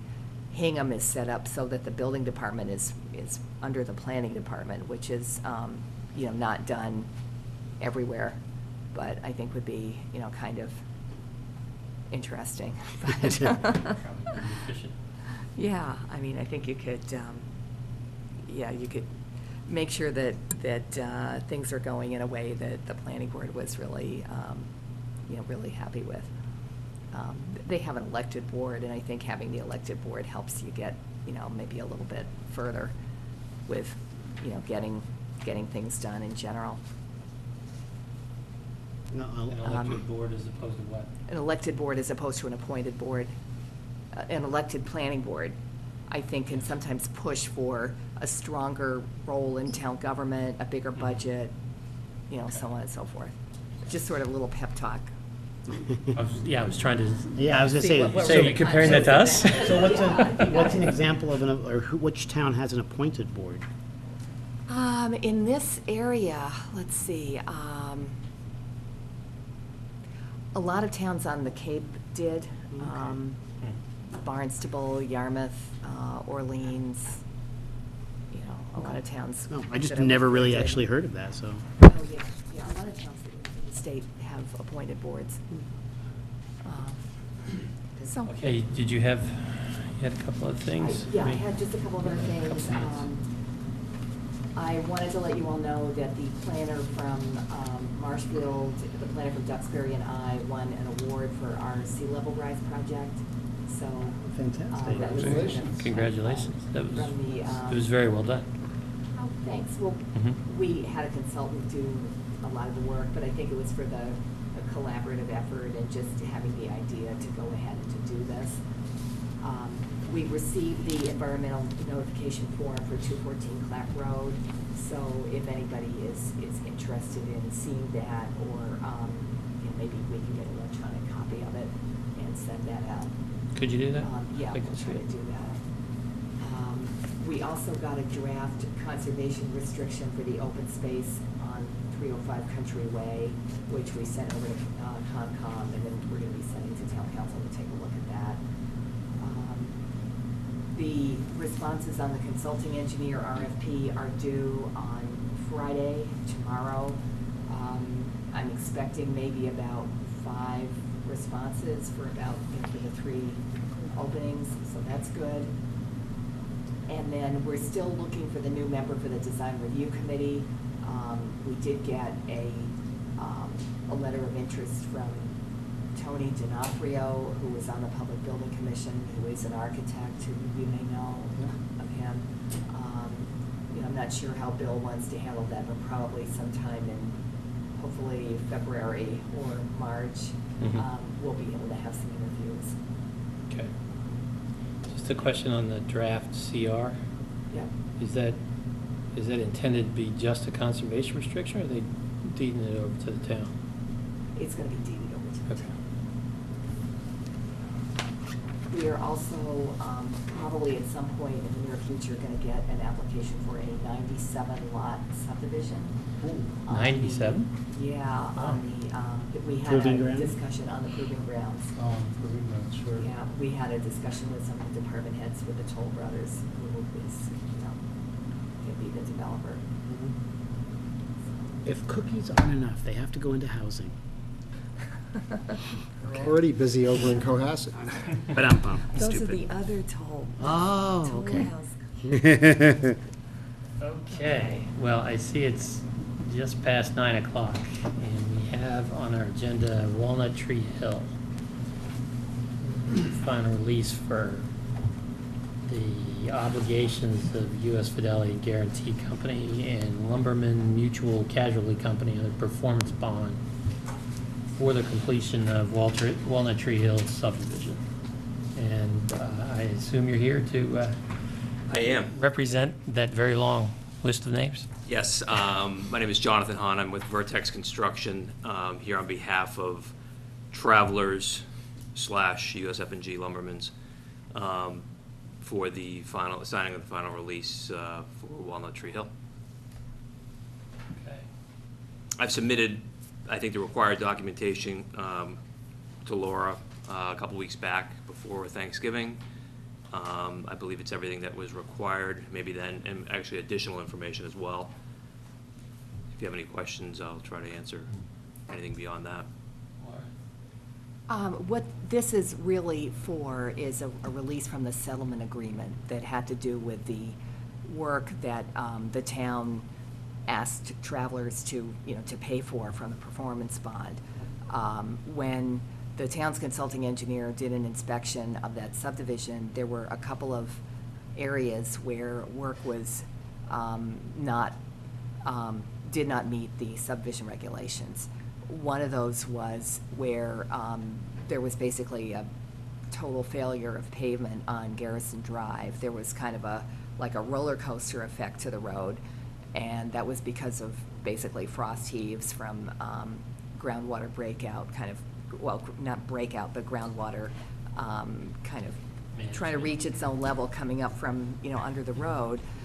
And then there was also a easement for the water main, which was between the pump station and Old Oak and Bucket Road, where there had been some really serious erosion, which had originally, created these big, kind of valleys in the road, and it was a dirt road. It was just an access road, but silt had washed out into the street, and it was really kind of a mess. So those were the two main areas that they fixed. There were a number of little things through the subdivision that they fixed also, but that's really the work that was done. John Chesia went and made a final inspection to make sure that all the work that was on the list was completed, and he gave us that a number of months ago, and I sent it around to everybody. So I don't think there's any reason why this document really shouldn't be signed at this time. And the document refers only to that work that was on the punch list, so to speak. That's right. And so that work having been completed, is the construction up to the standard and the requirements that were put in place by the planning board at the time of the permitting? That's what John is telling us. So there are no remaining deficiencies in terms of matching up with those requirements? No, not in terms of what was done, what was constructed. There were some areas that he didn't look at with a really close eye, and those mostly have to do with the detention basins. That being because there were some, there were a couple of situations where there was like a shed in the easement, and there was maybe some filling of somebody's lot that happened within the detention basin, general drainage area that was in the easement. So to go back and you know, The fix shed at those. least isn't something the developer had a hand in, No, that had nothing to do with the developer. Right. activity. Yeah. But the settlement agreement that we're proposing to sign off on was a definitive list of those things that needed to be done in order for the work to meet the standards that were approved by the planning board. Is that right? Well, those were really failures of the construction. I understand that, but Yep. basically they were failures because The they work didn't meet the they didn't meet our standards, right? Yeah, So all of that has been addressed at this point. yeah, that's been addressed and signed off on. Okay. Any other questions? I had a question. Yes, could you just give us your name? Greg Langen, 35 Walnut. Thank you. So I was here last time when we talked about where we were with this, and I know there's still some ongoing analysis that needed to get done for what's still outstanding in the neighborhood. You know, and I wanted to respond long ago to express concern that, you know, make sure that we knew what was still outstanding before we proceed on anything. Make sure it worked right. Have we gotten anywhere with that? We have, because last time I met, we were going to have the incremental, for lack of a better word, estimate for remaining work done. By the time we released on this first day, or at least have that in motion, has that happened? I think you're talking about street acceptance and what's required for street acceptance, as opposed to what was So done we know under the the settlement 800K agreement. would work, right, that, or whatever the actual number is for, sounds like they came up with 800K worth of work, the 800K worth of work is done, good, the engineers signed off, that's good, we're ready to release that portion of the bond, is that? Yeah. Okay, but in doing so, we also, just a month ago, I think it was, all of you guys were talking about the fact that there's still outstanding work that's to be estimated. You sent me a note the other day, or looking to see if there was going to be an estimate that had been put together yet. I'm just Well, curious. yeah, I forwarded your email to Kevin Cafferty, Mhm. because he's, you know, really involved with street acceptance and whatever estimates would, you know, be used for, you know, for the homeowners to figure out, to figure out what has to be done for street acceptance. So that's where that went, and that really went, you know, a different way than, you know, what we're talking about here. Yeah, I guess, So to what- clarify, what's the the- planning board doesn't have we don't, you know, look over the street acceptance per se, that's a different committee.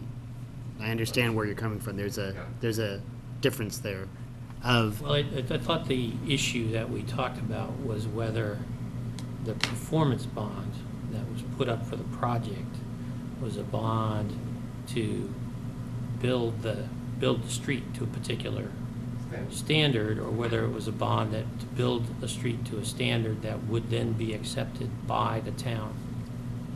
So it seemed to me that was the nuance we were talking about here, is whether the performance bond was to be in place until the road had been accepted by the town. Yeah. And I guess I don't know the answer to that. Well, I think, I would just say it's important to know the answer to that before we wrap it up. The 800K worth of work that was done was all done very well. Mhm. You know, certainly engineers signed off that it meets the standard, and that's great. That's the 800K off the top of that bond, that you say, great, work done.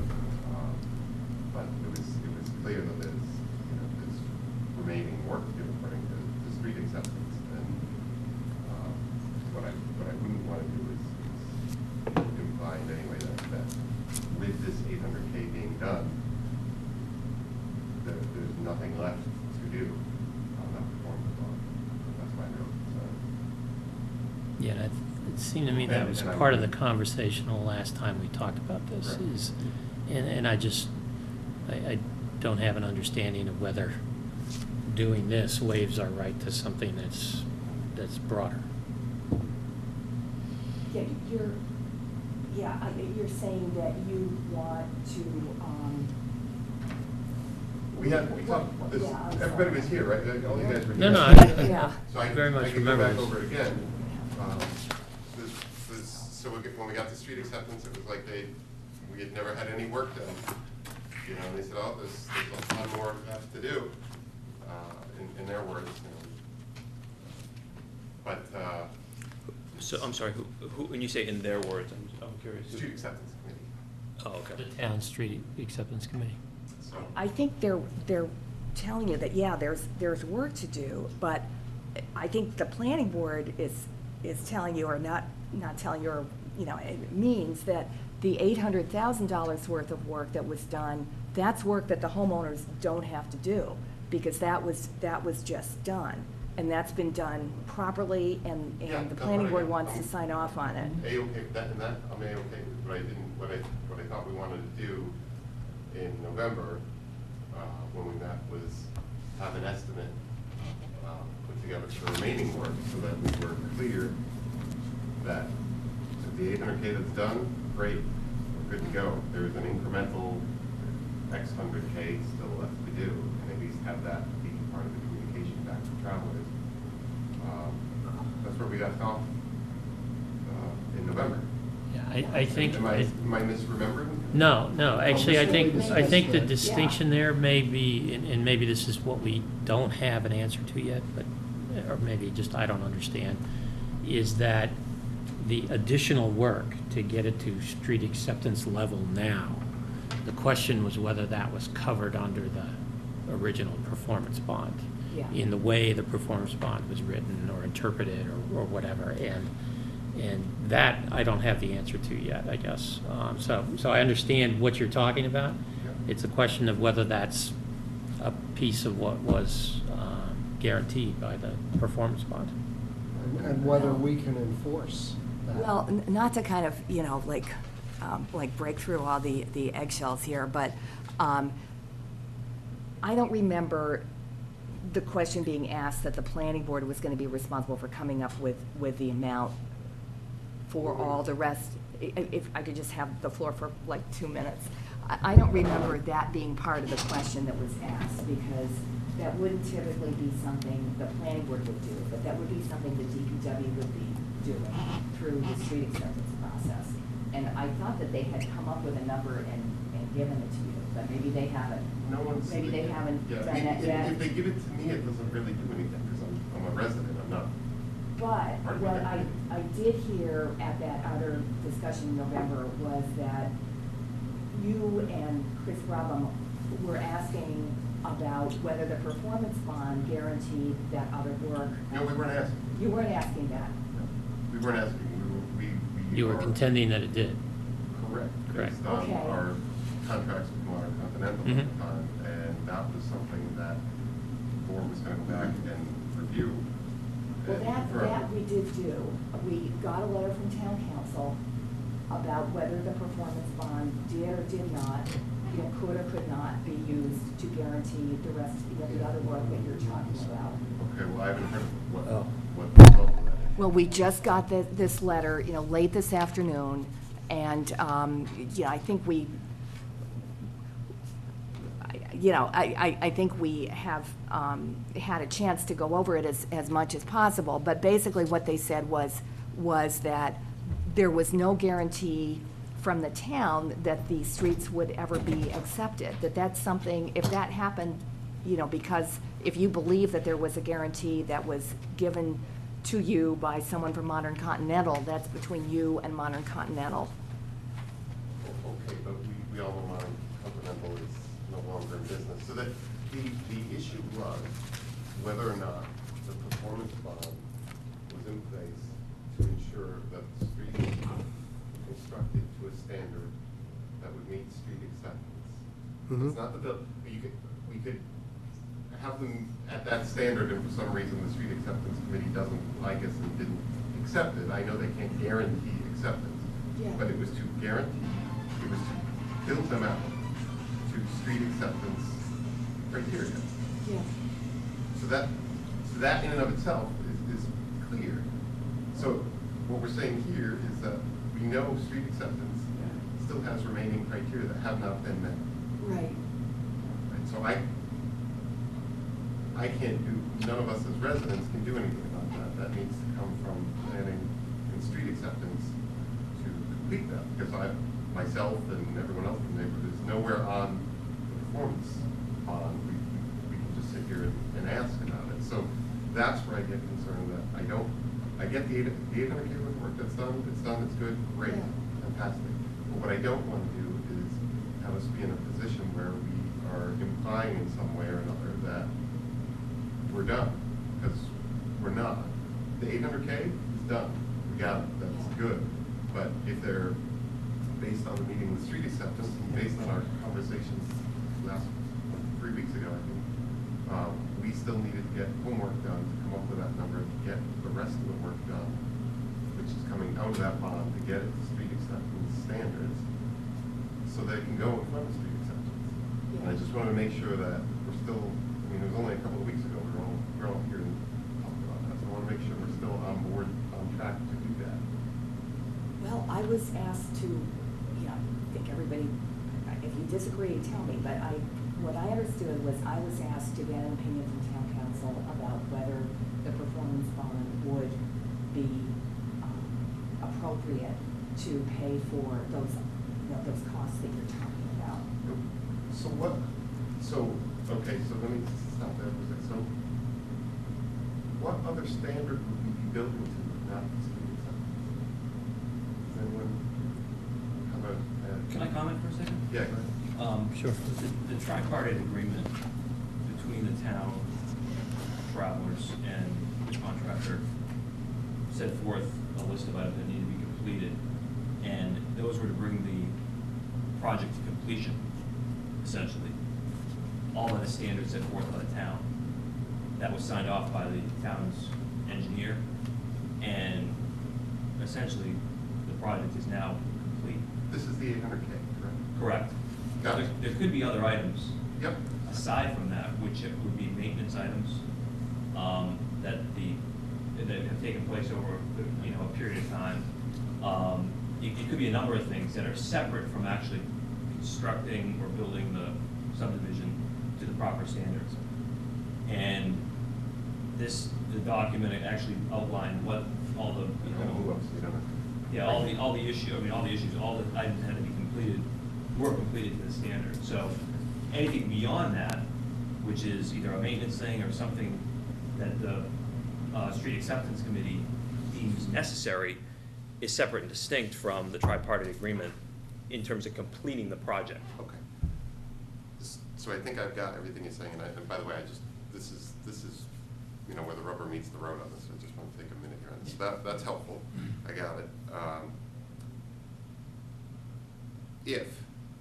So the 800,000 that we're saying is good here, we're done, that works good.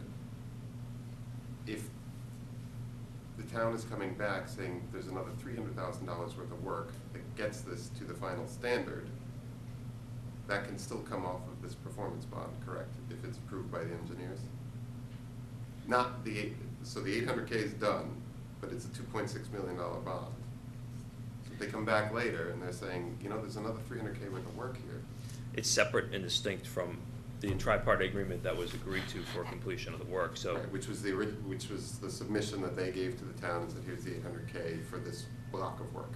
The block of work was all-inclusive of anything that's required to get this subdivision complete. Because it's not complete. Well, it is in the eyes of basically what the town requires for it to be done. If they sign off on this here, can they make another claim? No, the bond will be released upon final signature. That's the problem, right there. If you release it now, you're releasing the 1.6 million that's remaining there with no ability to go back to it. And our subdivision is not done, according to street acceptance. Well, street acceptance is separate though. Correct, but the standard to which the roads were being built in the neighborhood was to be town roads. And for them to be town roads, they have to be accepted by street acceptance. You can't Well, say they have to we're- be built to a standard that could be accepted by Right. the Yeah. street committee. Right. But there wasn't any way to guarantee that the street acceptance the street would be accepted, because that takes a vote at town meeting, right? Correct. So, But but they we have to know- be built to the standard that would allow them to be accepted. And we know at the moment that the street acceptance committee is saying they are not. I don't Right. know this. I'm not even aware that they even said anything, because it's, again, since the beginning of this whole thing, street acceptance was not part of this agreement. We were, you know, I know that the surety was asked to complete the road, the subdivision, according to the standards. Because if the standard changed for some reason, we're not following, we're going back in time a little bit, then the street acceptance might say, well, you know, we've changed some things, we want to do this, you have to do that. That would be separate from what the contract was back then. It could also mean that if they wanted a road that was, I don't know, paved differently or whatever, street acceptance said, I want that road done that way. It wasn't a requirement per the original contract or And we're not, contractor, so. I'm not aware, and I've asked if there's any material changes in the standard since it was built. But, I mean, we know right here that this, if you release it here, it sounds like we're done. And that's, But, you know, what we talked about 3 weeks ago is that's not. well, at least what I understand, and maybe, you know, again, I'm seeing this differently, is that, let's say it was, when was the, well, let's say, was it 2003? I mean, it was like 10 years. 2004. Well, okay, so 10 years ago. So if theoretically, if we were completed what was just done, the work that's done right now, if we go back in time 10 years, and now that's, so in 2004, the road is where it's at now, the current, that state. Now, 10 years later, there's been maintenance, wear and tear. If, as a homeowners association, you went before the, It's not homeowners. well, no, you go to the street acceptance. Right, but we're not homeowners. There's no association that goes to it. It's just residents. But I guess my understanding is anyone that wants to go for street acceptance, you have to basically get that street up to what the street acceptance committee is asking for. We do. And the bond was set forward to make sure that so as each individual house in there was sold, I was one of the purchasers. We went through the entire contract with them, and they said, even if, and this is exactly how it was phrased, even if we were to go bankrupt, and we won't because we're the biggest contract on the big gig, these roads are guaranteed to be completed and accepted by the town because we are being made to post a $2.6 million bond that will get these roads to those standards, even that would pave the entire community over again. If, in fact, we went So I on. would parse your statement here by saying they're built to the standard that could be accepted. There's no way that the bond could assure that the town voted to accept them. Right. Right, so that's, that piece of it, I would say, let's set that aside, right? There's no way for somebody to bond whether individuals in a town meeting are gonna vote yes or no, right? So the real issue here is, over the course of this very messy construction process and all of that, have we gotten to the point where you've sort of stabilized the construction such that it meets the standard for acceptance, Well, I would right? add one other thing. When we met, and I think at least 2 or 3 of you guys were at the street acceptance committee, when we met with them, the implication, they gave me a big stack of photos. The implication was that there were a variety of things that were not up to standard. A wide variety of them that needed to be reviewed by an engineer. Mhm. What was the standard, is it the standard by which it was completed back in the day? No, because Or- it implied that the construction, they went through where manhole covers were and some sewer drains where they were. Nothing had changed.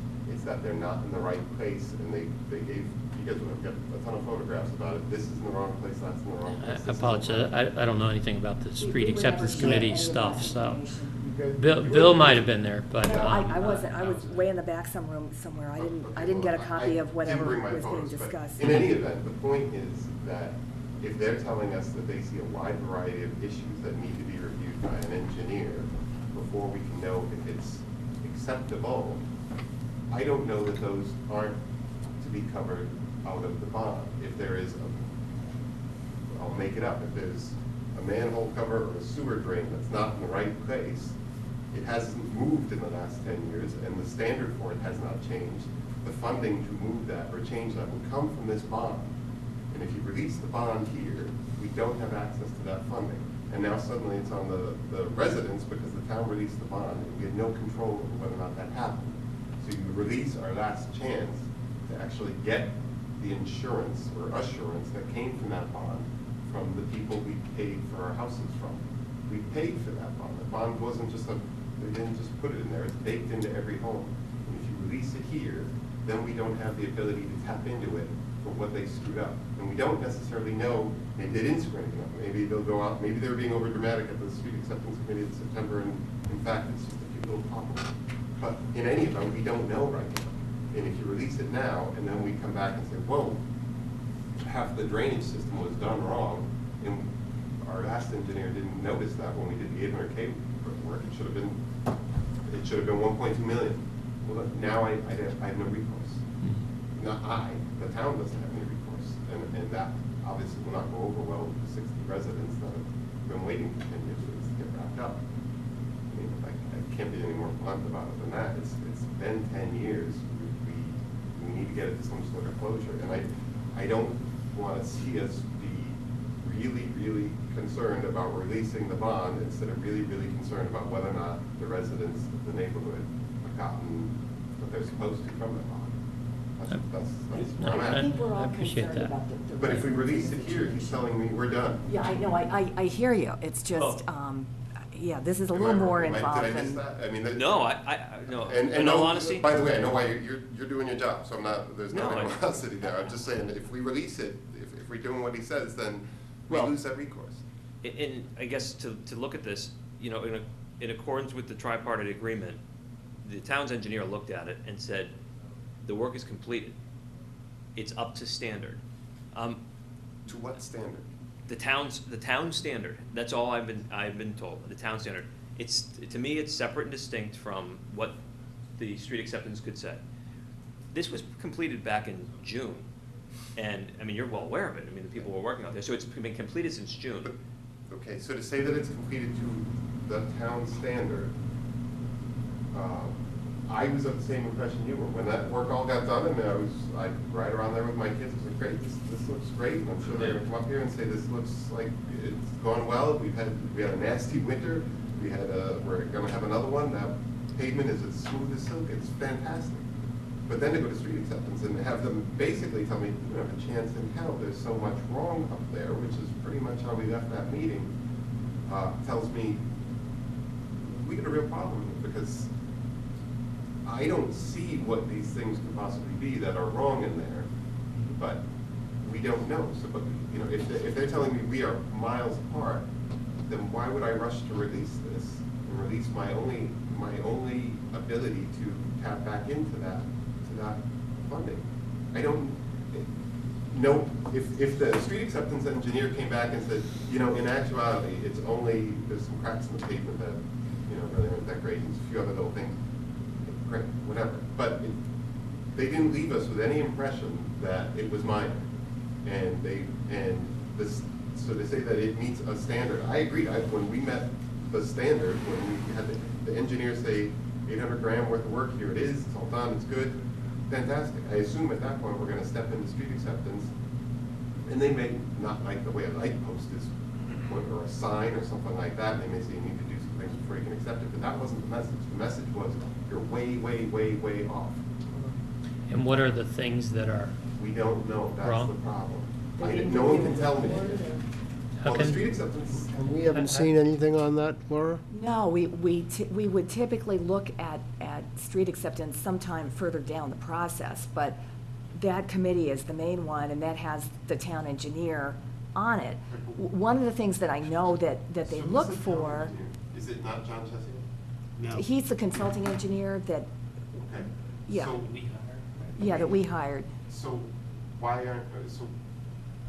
don't we have the two engineers confer before we release the you know, if one's saying there was 800K worth of work I found, and now I think you're up to a standard, but we have another engineer in the town that's saying you're not at this standard, why aren't they just talking and then we say? One reason is that, I mean, and this probably isn't going to answer all of your questions or all the board's questions, but one reason is that one of the things that they are looking for is a complete regrinding of the asphalt that's out there and repaving of all the roads, because that's something that the town engineer requires before streets can be accepted. That's something different from, you know, in my mind, that's different from a failure of construction, but it's not, you know, I don't think it's unreasonable for us after 10 years to have the engineer, it's boggling my mind that they're separate engineers for this, but have these two confer and map it out. I mean, I used to work for Calvert, there are lovely people, I don't have any, but I don't want to rush to assuage travelers and leave 60 residents who've been waiting a decade with nothing, because we didn't have two people talk before we released it. It doesn't seem unreasonable. It's been 10 years. I've been out, like I said, when I started this, I had one kid. My second kid's going into second grade. It's a long time, and none of this seems unreasonable to just say, there's only two boards, and you guys were, a couple of you guys were at both meetings, so I think it was know. Bill. Unfortunately, Bill was there, who's not, yeah. Oh, well, there is some comment, there's some crossover, it's not like Yeah, there they're is. in another country. It's too bad that Bill isn't We here can tonight. certainly talk to them, and I'm sure we will talk to them, and we will try to get Why them. would Maybe we just should reconcile it. I mean, Yeah, it we seems need, to we me. need to know what's going on much more I mean, clearly I than apologize, I just saw I feel the like town we council's know. note Oh, just okay. now, so I didn't realize he'd actually That's opined what- on this, but it does sound like there's still a fairly large disconnect, and if we're wrong, then there isn't a big disconnect, then we can resolve this, right? But Yeah, well, it sounds I like don't the- know the anything issues are about that more side. financial and less legal than we had thought at the last meeting. At the last meeting, it seemed like it was more legal, and the finances were, of course, they're always important, but it seemed like it was something we could work out if we got an Well, it's opinion from town tremendously council. important if we- And we have gotten that letter, so I think we've made, it's not like we have been ignoring your situation or not paying No, I'm attention. not saying that, when we get back together on it, I know, like, you know, this isn't top of mind for everybody, including me, all of the things we're doing, but if you release it here, and then we say, oh, we're in 2 months, you know, there was work that wasn't compliant, and now there's a $400,000 bill that you're gonna pass on to the residents of my neighborhood. It's not going to go over easily. There's Yeah, no we way. all- I think we all Is understand. there a homeowners, there is not a homeowners? There is a association? homeowners association, which I'm on. The homeowners association is responsible for the 3 drainage basins at the ends of the neighborhood. They're not actually connected to the roads. I maintain them, we get them inspected. We have them inspected by an engineer every year, and they are mowed and cleared twice a year by Macaulay Landscaping. That's the detention. We're in basin. complete compliance, and the shed that we found back there, we made the homeowner haul it out. We're pretty militant about it, and for good reason. We maintain the $30,000 we're supposed to, just in case something happens to Watchell Drive. We're on top of it. There's no, we have all our financial records, but it's not connected to street acceptance.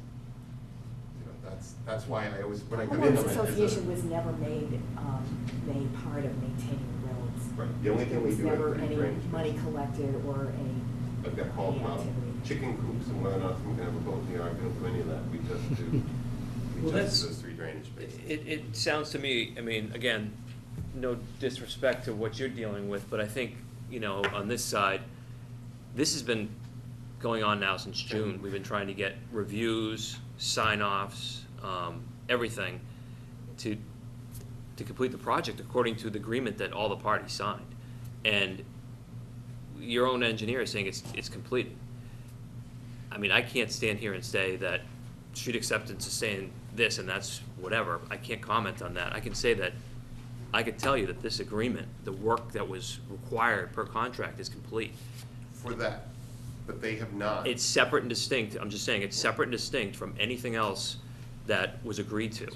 And to hold up the surety 6 months or more now is it's sort of, it's unfair, first of all, but It's a I 10-year understand. event for us. I It's re- a 10-year event for us. Again, no disrespect to I what you're understand. dealing with, but I'm just saying that I if you don't- had a contract and it was complete and it was done and you did everything that was, in accordance with that contract, you should be paid.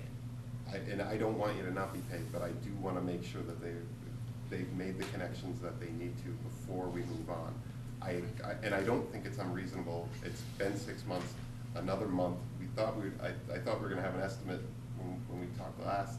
I think we need to do that, and we at least need to have the engineers. come Well, before we release it. I don't know whether we need an estimate. What we need to understand is whether the road that exists right now has met the standard that was intended when it was bonded, Yep. right? And if you have people telling you in the town, they're saying it does not meet that standard, and I don't know what the tri-party agreement actually says about that, and I would have to look at it myself as well, but it seems to me we should reconcile that, so that we know that the things that are being identified are not related to the construction, they're related to the maintenance, or they're related to other activities, right? If they're related to the That's construction what I and the need to construction understand. standard, then I would say, well, let's get to the bottom of that, right? And it did sound to me like John Chesia had said it sort of conformed, but I think what he was looking at is it conformed to what was in the agreement, right? Yeah, yeah. But this is kind of this sounds different in terms of if we have another part of the town saying it's not close to meeting the standard and never did, then we should reconcile seems like that. a That's what we need to understand. Yeah. Is it- I mean, if it's grinding the pavement, that's one issue, it seems to me, because there's a time axis to this whole equation as well. And the time is the 14 years or whatever since the roads were originally built. If all of John's punch list standards are now met and those roads meet what's on the drawings and what the planning board approved 12 or 14 years ago, whenever it was, they could still require work before being accepted simply because of the passage of time. Exactly. That's my exact exactly understanding the case. of what the situation But is. we And don't I've know. been But, told but that. if it's I've been only told that, that's one issue. If it's something Yeah. that's been described to us with drainage structures in the wrong location, or, that's what we need to understand. John Chesia didn't even, I don't think anyone, well, there have been as-built done of the drainage structures. Everything has been And, as-built, there's Everything has plans. I really mean, been pretty thoroughly it's- reviewed. Well, I There guess- were some manhole covers that were off, at the beginning of this process, that were part of John's punch list, that But yet it's I not believe. unreasonable to have these two engineers confer. Yeah, it's just, confirm. I just want to be sure, for everybody else's sake, that that's exactly what you're looking for, and that's going to answer all of the questions, because the last time we were all together, it was a question of what did town council think? We got an opinion from town council as to whether this performance bond could be used for the regrinding and the repaving, and his answer was no, that it couldn't be used for that. So we have were looking that. Right, when we left the meeting last time, we were looking to get a sense of what was left to do. And it's the same thing I'm saying here, I'm just saying it differently. Before I was saying, well, Okay. let's have an estimate for what's left to do to get the Right. roads to acceptable construction. that business is not the planning board's business, it's, I'm sorry. I think that's why we didn't Street acceptance, go so. there. Well, That- or- that's or not- D- Or it- Nobody in the DPW. room can tell me that we Excuse me. know that we have that the engineers have conferred and that the issues that are left are just aging. If What- someone could say it's just aging. Just a minute. Well, What I heard you saying is that you have an opinion from the town engineer that, as part of the the acceptance committee, that says features of this roadway system were built incorrectly and they're still incorrect and they have to be corrected, okay?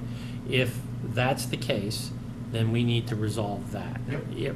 If it's not- if there's a case that says we need to do this because it's maintenance related, regardless of what it costs, it may not be related to the Agreed. surety bond, okay? Agreed. So Yeah. it's not about acquiring sort of a price and estimate to do it. It's about reconciling whether it's correctly built, right? And it meets the standard that was established. And I'm willing to, I guess I'm willing to take another month to figure that out. But we have to get the right people in the room to first identify specifically what they're talking about that's incorrect. And then you can reconcile what has to be done.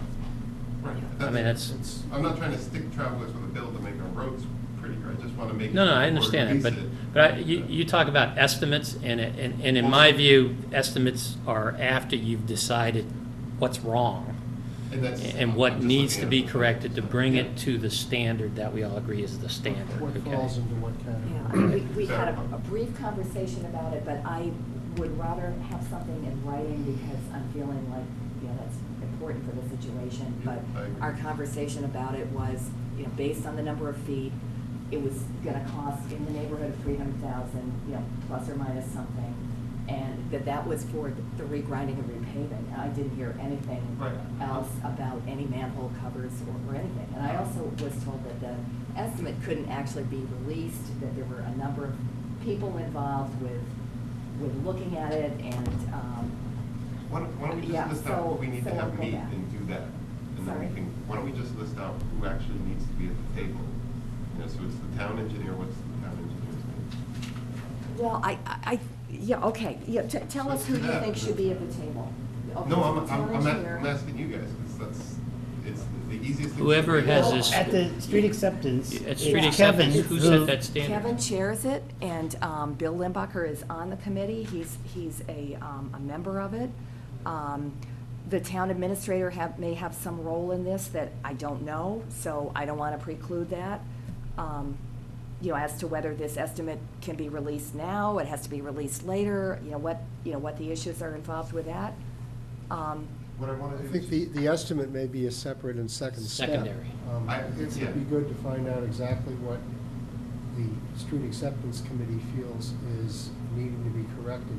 Right, And like a punch whether list. it falls into a maintenance category or a construction and design. That was category. already done, though. That's the But it problem I'm wasn't. having. Not It's in not. my presence, No, or it not to wasn't. my Well, knowledge. No, what I'm saying, there was a tripartite agreement, which you can read, I have it, you can read it, but the scope was put forth based on what the town wanted. And so if the town is saying this is what they want and they sign to it, I mean, The town. we're includes reinventing street the accept- wheel. We're not reinventing the wheel. Well, We're not. We're revisiting What we're it doing- then. As we should, based on the fact that this has been a 10-year-long process. I get that you want to get paid, I understand why, you guys have done the work that you signed up for. However, this has been a 10-year process, where we have not been able to get the town, which you would call them the town, like I call them the town, but this is the town, and street acceptance is the town. They're both the town. They both need to make sure, if I have one standard we're building to here, and one engineer named John Chessier who says, here it is, and then to get myself across the finish line to actual street acceptance, there's another engineer who has a separate standard. I should have the right to have those two meet and at least know what I'm releasing myself from before I do that.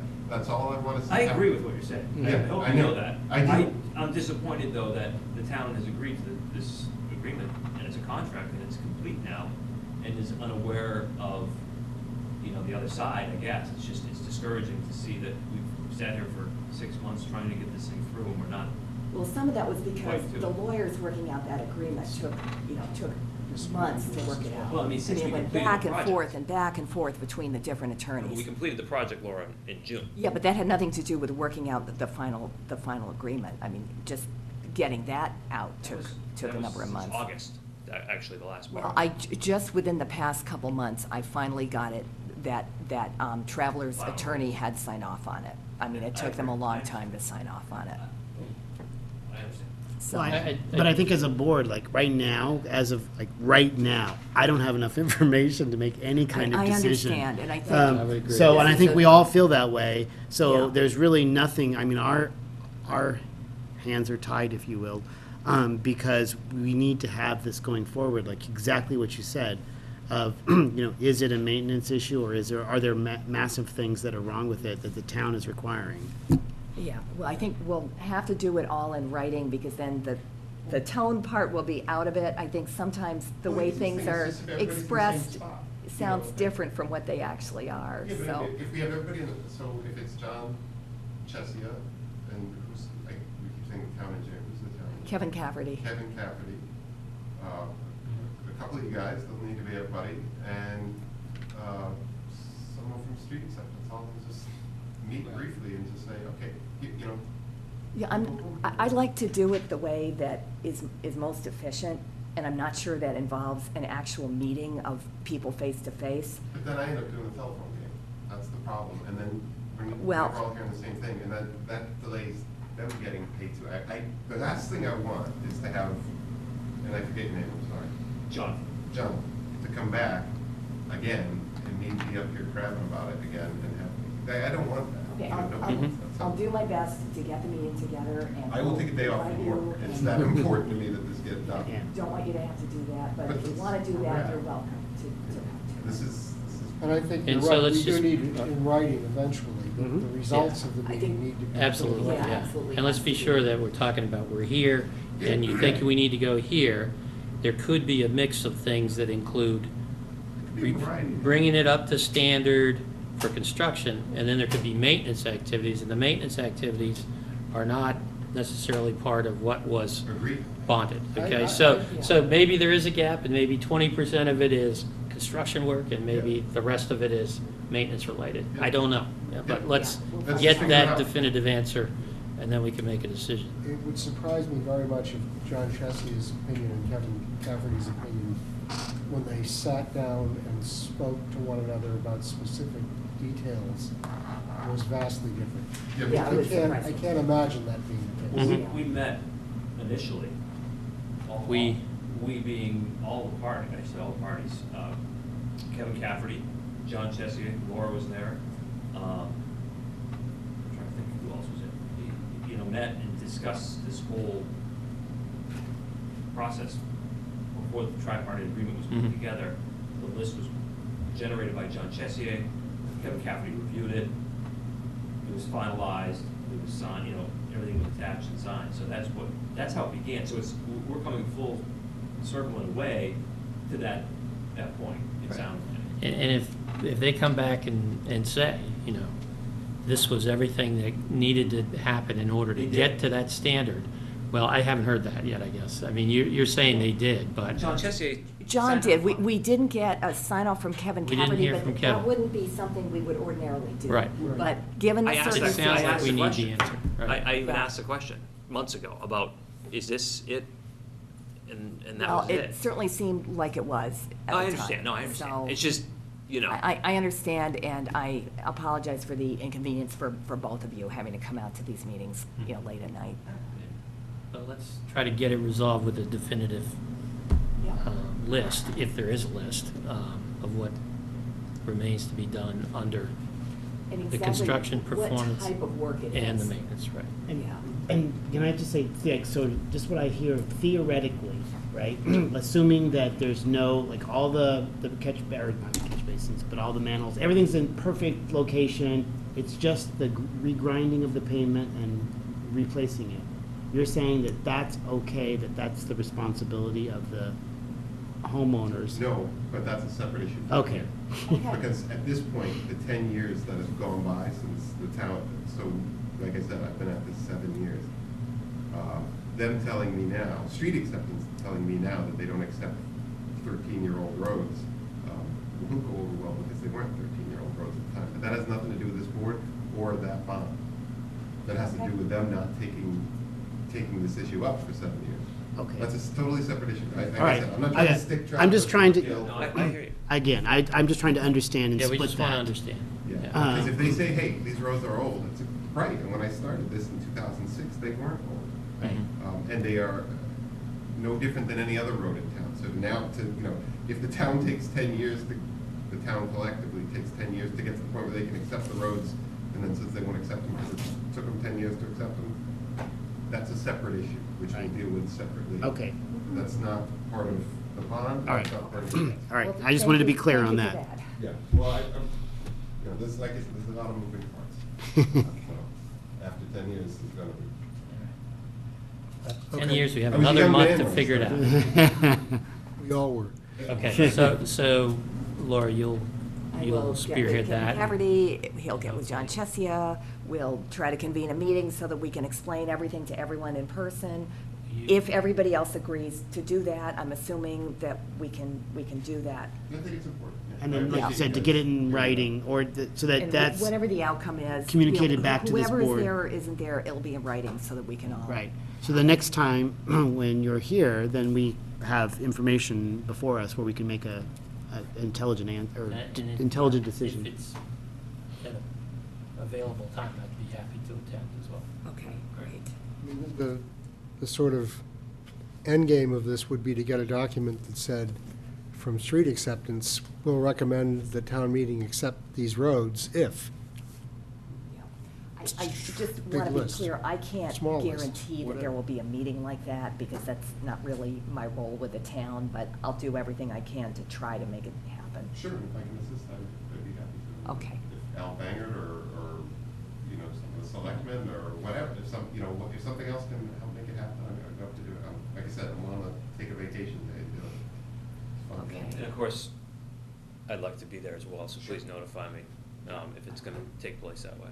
Okay, sure. When is the next planning board meeting? January 9th. Meetings that are very, very long. Yeah, I guess the meetings. Yeah, the next meeting is January 9th. Were you saying Where, for this? for this? We're well past We our, have this meeting. I don't know who's going to be here next week, so. Laura, yeah. just because we've gone past our 9:30 timeframe, is there somebody here for Surfside Road? Okay. If you don't mind, if we finish this up, then we'll pick this up. Okay. The next meeting is January 9th, so we'll try to make that. But, I'll do my best to get this on that agenda. What is that? I'm not sure what that means. You can't Well, be on the agenda? why are you asking me if it needs, when the next meeting is? Is that because you want this back on the agenda again? Is that what you're saying, or? Well, yeah, I mean, ultimately, we want to get this closed out as soon as possible, June of this year, if we could, but we can't go back in time. So if the next meeting is when we can be on the agenda again, and to get it resolved, that'd be great. I guess tentatively, assuming we can have this meeting, we can, all agree that it's resolved and we're. Right. I mean, I'm just trying to Page relay and- information back to my client, just to Yeah. explain to him why, why. If we're able to Hasn't get the happened. process done and we can find a Sure, block. I understand. Yeah. Then we'll put it on that meeting. If not, it might have to go to the This, next I know meeting. this is old, but January 23rd actually looks like there's less. I don't know if that's changed. I think that's old. Do you have that schedule with you by any chance? January 23rd, we have, You got Moreland. 7:30, Moreland 8:15. and 50 Country Way. 8:20. Oh, yeah, 8:20, what do we have, 8:20? We have 8:20 for 40. resource Oh, protection. yeah, we have a workshop in Oh, there, so, okay. yeah. Okay, so it'll probably be about 10 o'clock on January 9th. Okay. Okay. Thank you Thank very you, much. thank you for coming. Sure, thank you. Apologize for the delay, but I think we need to get to the bottom of this. so Right. Yeah. Thanks, guys. Unless you Mhm. want. Yeah, appreciate it. Thank you. Unless you want to start early on January 9th and do this at the beginning. Is Bill scheduled I'm okay. to be in town on January January 9th. 9th? It's Bill, yeah. Okay, I think it's critical that, Yeah, that- because of the crossover position. Exactly. That he Yeah. can be here. Yeah. Okay. I may Thank not you, be guys. Okay, able to thanks be a here lot. on January. Okay.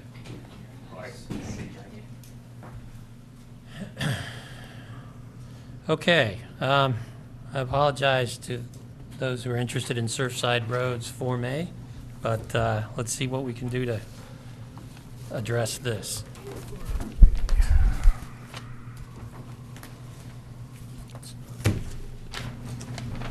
Hi. Brendan Sullivan with Cameron Consulting, here with the attorney, Steve Rosario, representing the owners of lot 4 and 5 on Surfside Road. Pretty simple, straightforward Form A application for, there's actually 2 vacant lots.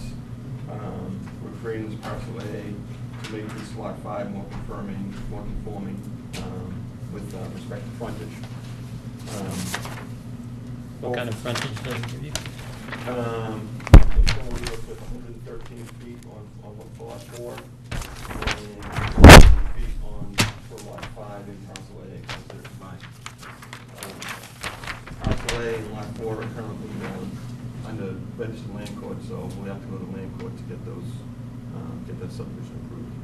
And then we'll be back to you for a final signature on the final Mylar from land court. Okay. What's the approximate number, or maybe, I don't know, I haven't read it, of these lots in terms of the numbering on Surfside? Well, across the street where the owners live is 67. Okay. So it's down near the end and on the right-hand side. It's pretty much just an open grass field now that abuts the pond to the Is this west and parcel A, was that part of lot 4? Is that what I'm looking Yes. at? So you're carving it off of lot 4? Right. Okay. Yeah, the goal was, Lot 5 had only 71.8 feet of frontage and needed the 100, so taking from the larger Lot 4. So you're creating on lot 5 a buildable lot? Is that what I'm looking at Yes, here? yes. Yeah, the result will be 2 buildable lots. Conservation easements and various things, because of the pond, obviously are going to be adhered to for any development here. Oh, sure. You've got sewer, you've got water. Well, there's sewer on Lot 4, and Lot 5 will, once it gets the frontage. The assessors actually did not put a betterment against it because at the time it didn't have the proper frontage, so they didn't treat it as buildable. But in talking to the assessor, with the success of this plan, it will get an assessment. T's in the line when they installed it last year. I don't know. I Yeah. don't know the answer to that. Yeah. Okay. Any other questions, comments? Laura? Rich? Both the lots have frontage and access from Surfside Road. It's a public road. This does create a new buildable lot, but, everything conforms to zoning, and, the access and frontage are there, so it Mhm. should be yours. Okay. Any other questions? Bob? Paul? Okay. Motion? I move to endorse, as approved under the subdivision control law not required, a plan of land being a subdivision of Lot 3 as shown on Land Court Plan 25103B, Surfside Road, Scituate, Massachusetts, stamped by Brendan P. Sullivan, professional land surveyor of Cavanaro Consulting, for applicant Stephen F. Casario, Esquire, and owner Robert F. Cotter, trustee, dated November 15th, 2013, with revisions through December 16th, 2013, as the division of land is not a subdivision because every lot shown on the plan has access and frontage as required by the Scituate zoning bylaw on the public way of Surfside Road. A second? Second. Any discussion? All those in favor? Aye. Okay. Thank you, Is that gentlemen. worth the wait? Sorry for the wait. That's okay.